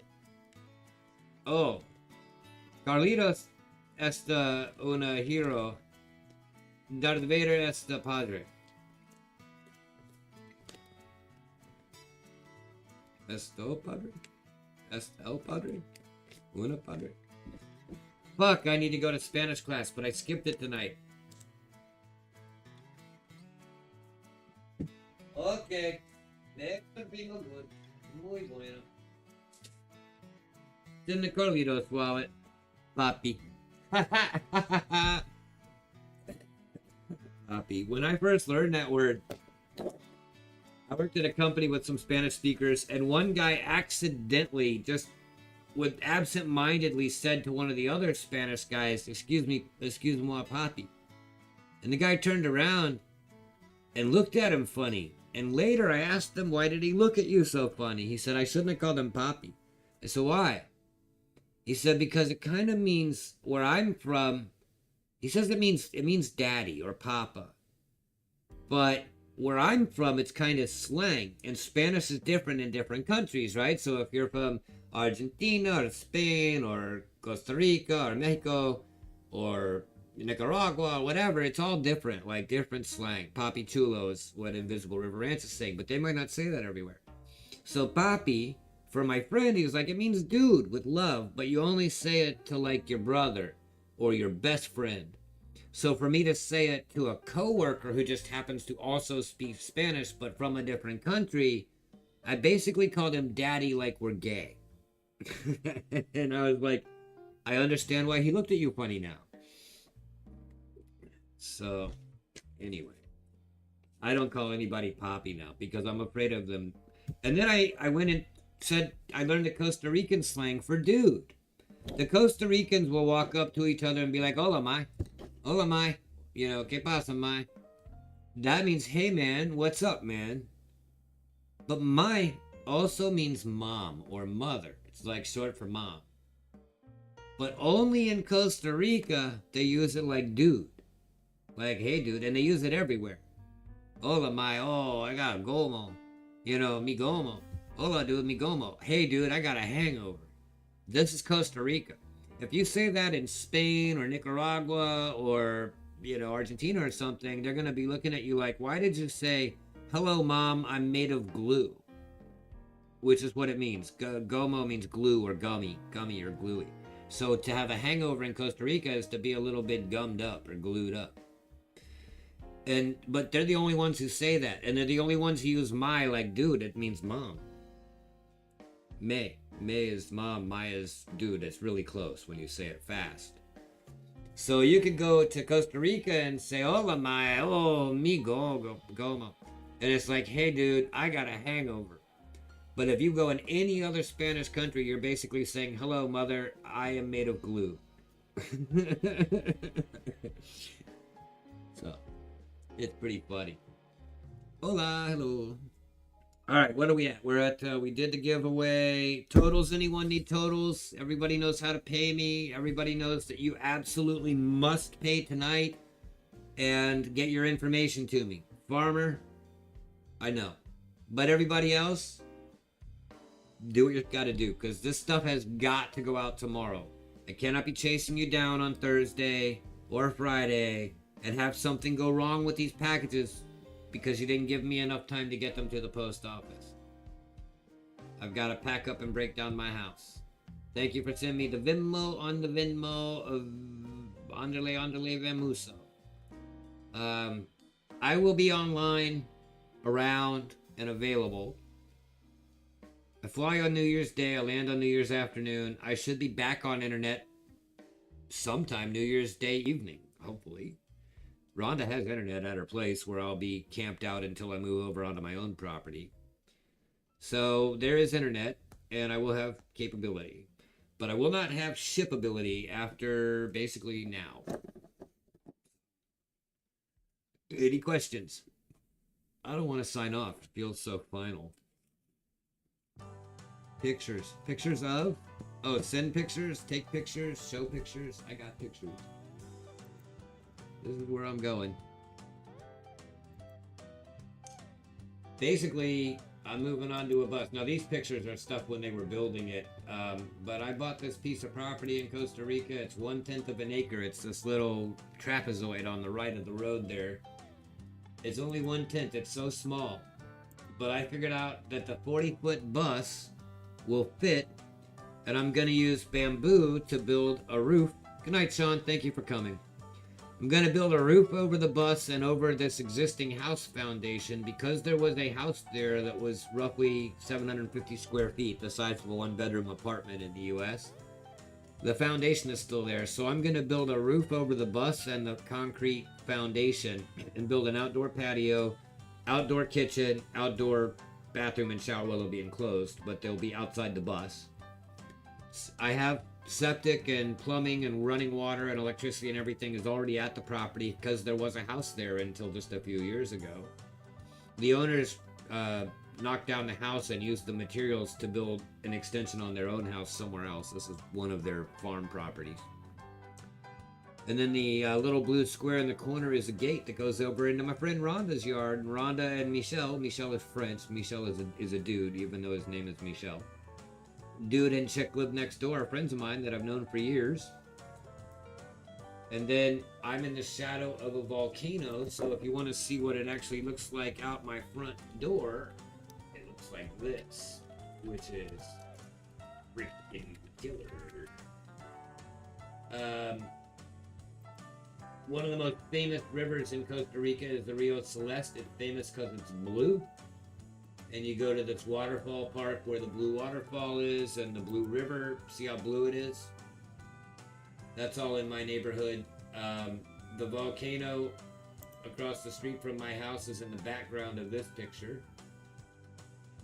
I live in between two volcanoes. Here's a better picture of some of the volcanoes. Actually, where's a good picture of the volcano Miraveles? Here. Basically, out my front door, I'm across a 160-acre empty farm from this volcano. So I'm closer to this volcano than this picture is. This is from taken in town of the volcano up on the end. I kind of live up on the side of it. Viagua is in north central Costa Rica. This is showing somebody's itinerary for going to see all the volcanoes, but where it says Rio Celeste in that spot right there is kind of... Anyway, yeah, Viagua, very cool place. That's the name of my town, Viagua, which means blue water. I am moving on New Year's Day, G-Dub. I fly at... Actually, my plane's 7:45 a.m. Central Time, but I gotta be in the airport by about 5 a.m. on New Year's Day. I'll be on the ground at home in Costa Rica by about 2. The river in my yard looks like this, where I'll be doing gold prospecting. My neighborhood kind of looks like this, but I don't really live in a neighborhood because I got cows on one side of me and Rhonda on the other, and she's got a farm where we're building a campground. But it's a jungle. It's the rainforest. I don't have any... These pictures kind of suck, to be honest with you. Then there's the beaches about 45 minutes away. Mosquitoes in my area, not as bad because I'm at some elevation up on the Volcano Mountain Range in the Central Valley. There's the Bijog. Oh my god, every picture I click gets smaller. Like, let me go up here and select large images. I'll have real pictures that I actually take when I get there in 2 weeks, but I thought there was a way to, like, this is not Google, this is DuckDuckGo. Good, that's why, because they suck for pictures. But yeah, it's super beautiful rainforest country. The mosquitoes aren't too bad up by me. This is more like what my yard looks like, because I live in a cow pasture, more or less. And that's the volcano under cloud cover in the back. It's actually cutting off the peak.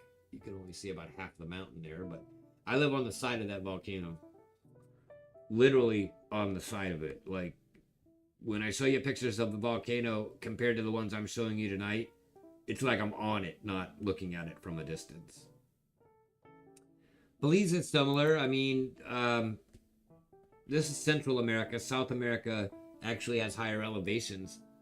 Colombia being the highest elevation on the Western Hemisphere, if I'm not mistaken. Bogota, it's like 9,000 feet or something like that. Or 9,000 meters, which would be like 27,000 feet. Anyway, Colombia's high as shit, and I had breathing problems when I went there. The area I'm in is almost sea level. I mean, the beach is 45 minutes away. I'm at like 900 feet above sea level. But it's cooler in the mountains and up by the volcanoes than it is on the coasts. The mosquitoes on the South Caribbean side will crush you. And if you're not familiar with where Costa Rica is, one of the cool things about Costa Rica is that no matter where you live in the country, its beaches are pretty close because it's sort of like shaped like Florida, right? So it's narrow and tall.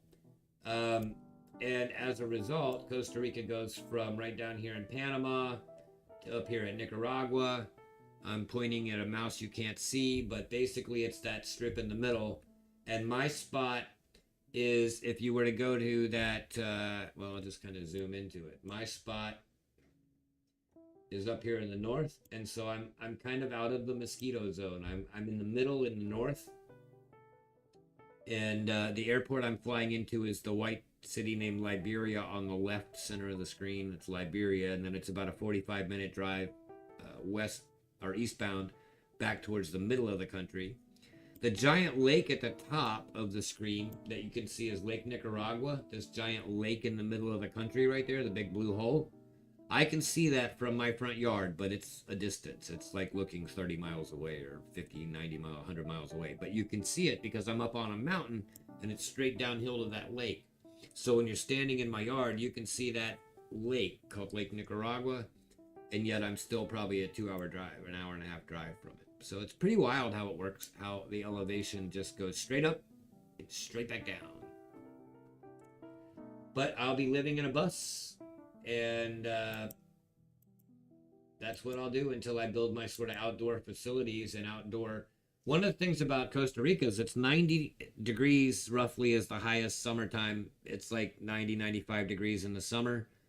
65, well, not in the summer, year round. It's year round the same season. 100% of the time. It's 60 degrees at night, the lowest it gets, 95 or so at the top. Every day it's like 65 at night, 85 afternoon. Over and over again. 6 months of rain, 6 months of dry. 6 months of rain, 6 months of dry. And when I say rain, I mean torrential downpours, monsoons, floods. And then 6 months of drought. And then 6 months of rain. But always summer. 65 at night, 85 in the afternoon. And that's what suits me. The temperature climate is good. I'll be up above the mosquitoes to some degree, away from all the big bodies of water, but able to get to them quite easily. It's a pretty spectacular place. Alright, so there'll be more about that when I get there. It'll be better when I show you for real than when I show you pictures of stuff I didn't take, because these pictures aren't that good. But this is literally right down the street from my house. There's a couple national parks right down the street from my house. And when I say right down the street, I mean like 2 miles. I don't mean like, oh, it's a 30-minute ride right down the street. I mean like this Rio Celeste Park is somewhere I could go for breakfast, you know. So here's a good picture of the volcano, but it's tiny. What the fuck with the best pictures being so small? This is the other volcano. We live in between 2 volcanoes. This is Volcano Tenorio, and Volcano Miravelas is the one in my front yard.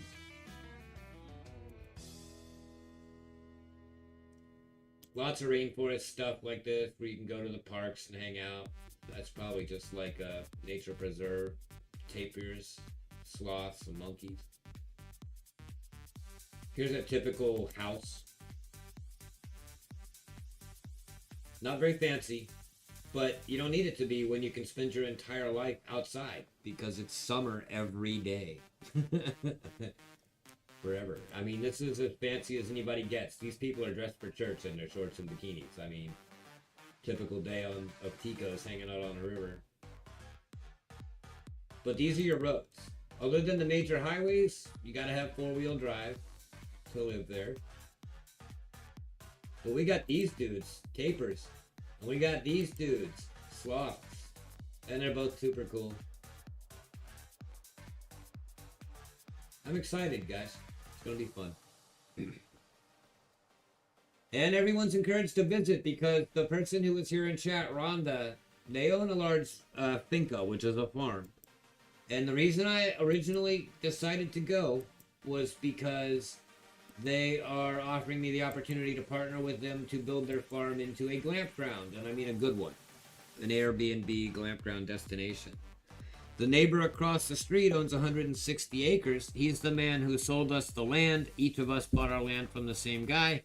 He wants us to not only build our campground, but then take his 160 acre empty farm and make it either a horse riding destination or a 4x4 park where you can go and drive your 4x4 in the mud in the jungle and legally do that, because it's fun, but most of the country is protected. So these have to be private 4x4 parks. And then the other thing that we could do over there would just be to create more campground space, maybe an RV park for actual campers, as opposed to people who come and stay in our cabins and tents and yurts and things. We gotta, believe it or not, weed needs to actually kind of grow indoors. And it's funny because it is the land of abundance and one of the greenest, greenwashed countries on the planet. But they also use more pesticides than anybody on the planet. And there's a lot going on in Costa Rica that people don't know about to produce all that fake organic and fake health food that you buy down at the Whole Foods store that says it's from Costa Rica and it's 100% pure. But it's getting crop dusted by Chiquita banana planes dumping DDT on it that fly right over the schools and the playgrounds and dump their DDT on the fields right next to them. It's kind of fucked up. A lot of that's been stopped, but it still happens. And I was watching a YouTuber just yesterday saying it broke his heart because he saw a Chiquita banana plane fly over and dump DDT on children on a playground so they could crop the field adjacent to the school, dust the field. And that's when he knew he started his organization to do whatever they do to save the world. But I'm just going to live in the jungle and mind my own business. And growing weed there is totally fine. In fact, they just legalized medicinal weed and growing for that. But honestly, it's not criminalized to have weed on you anyway. It's only criminalized to sell it. So you can have weed, and the only thing that's ever going to happen to you is if the cop finds you and you're in a public place annoying the tourist, he's going to tell you to leave and he's going to take your weed. Other than that, they don't give a shit.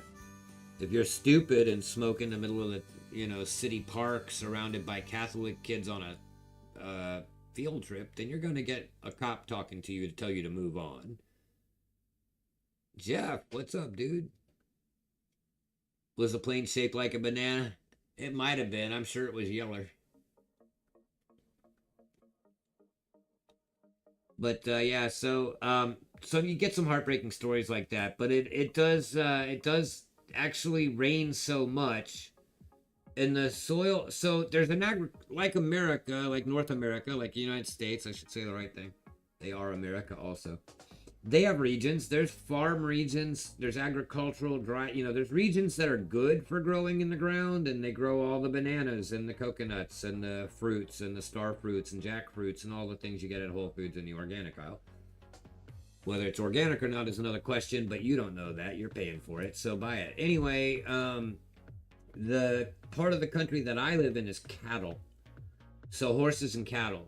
They don't grow gardens, and they have 500-acre ranches, and they're all full of cattle where I live.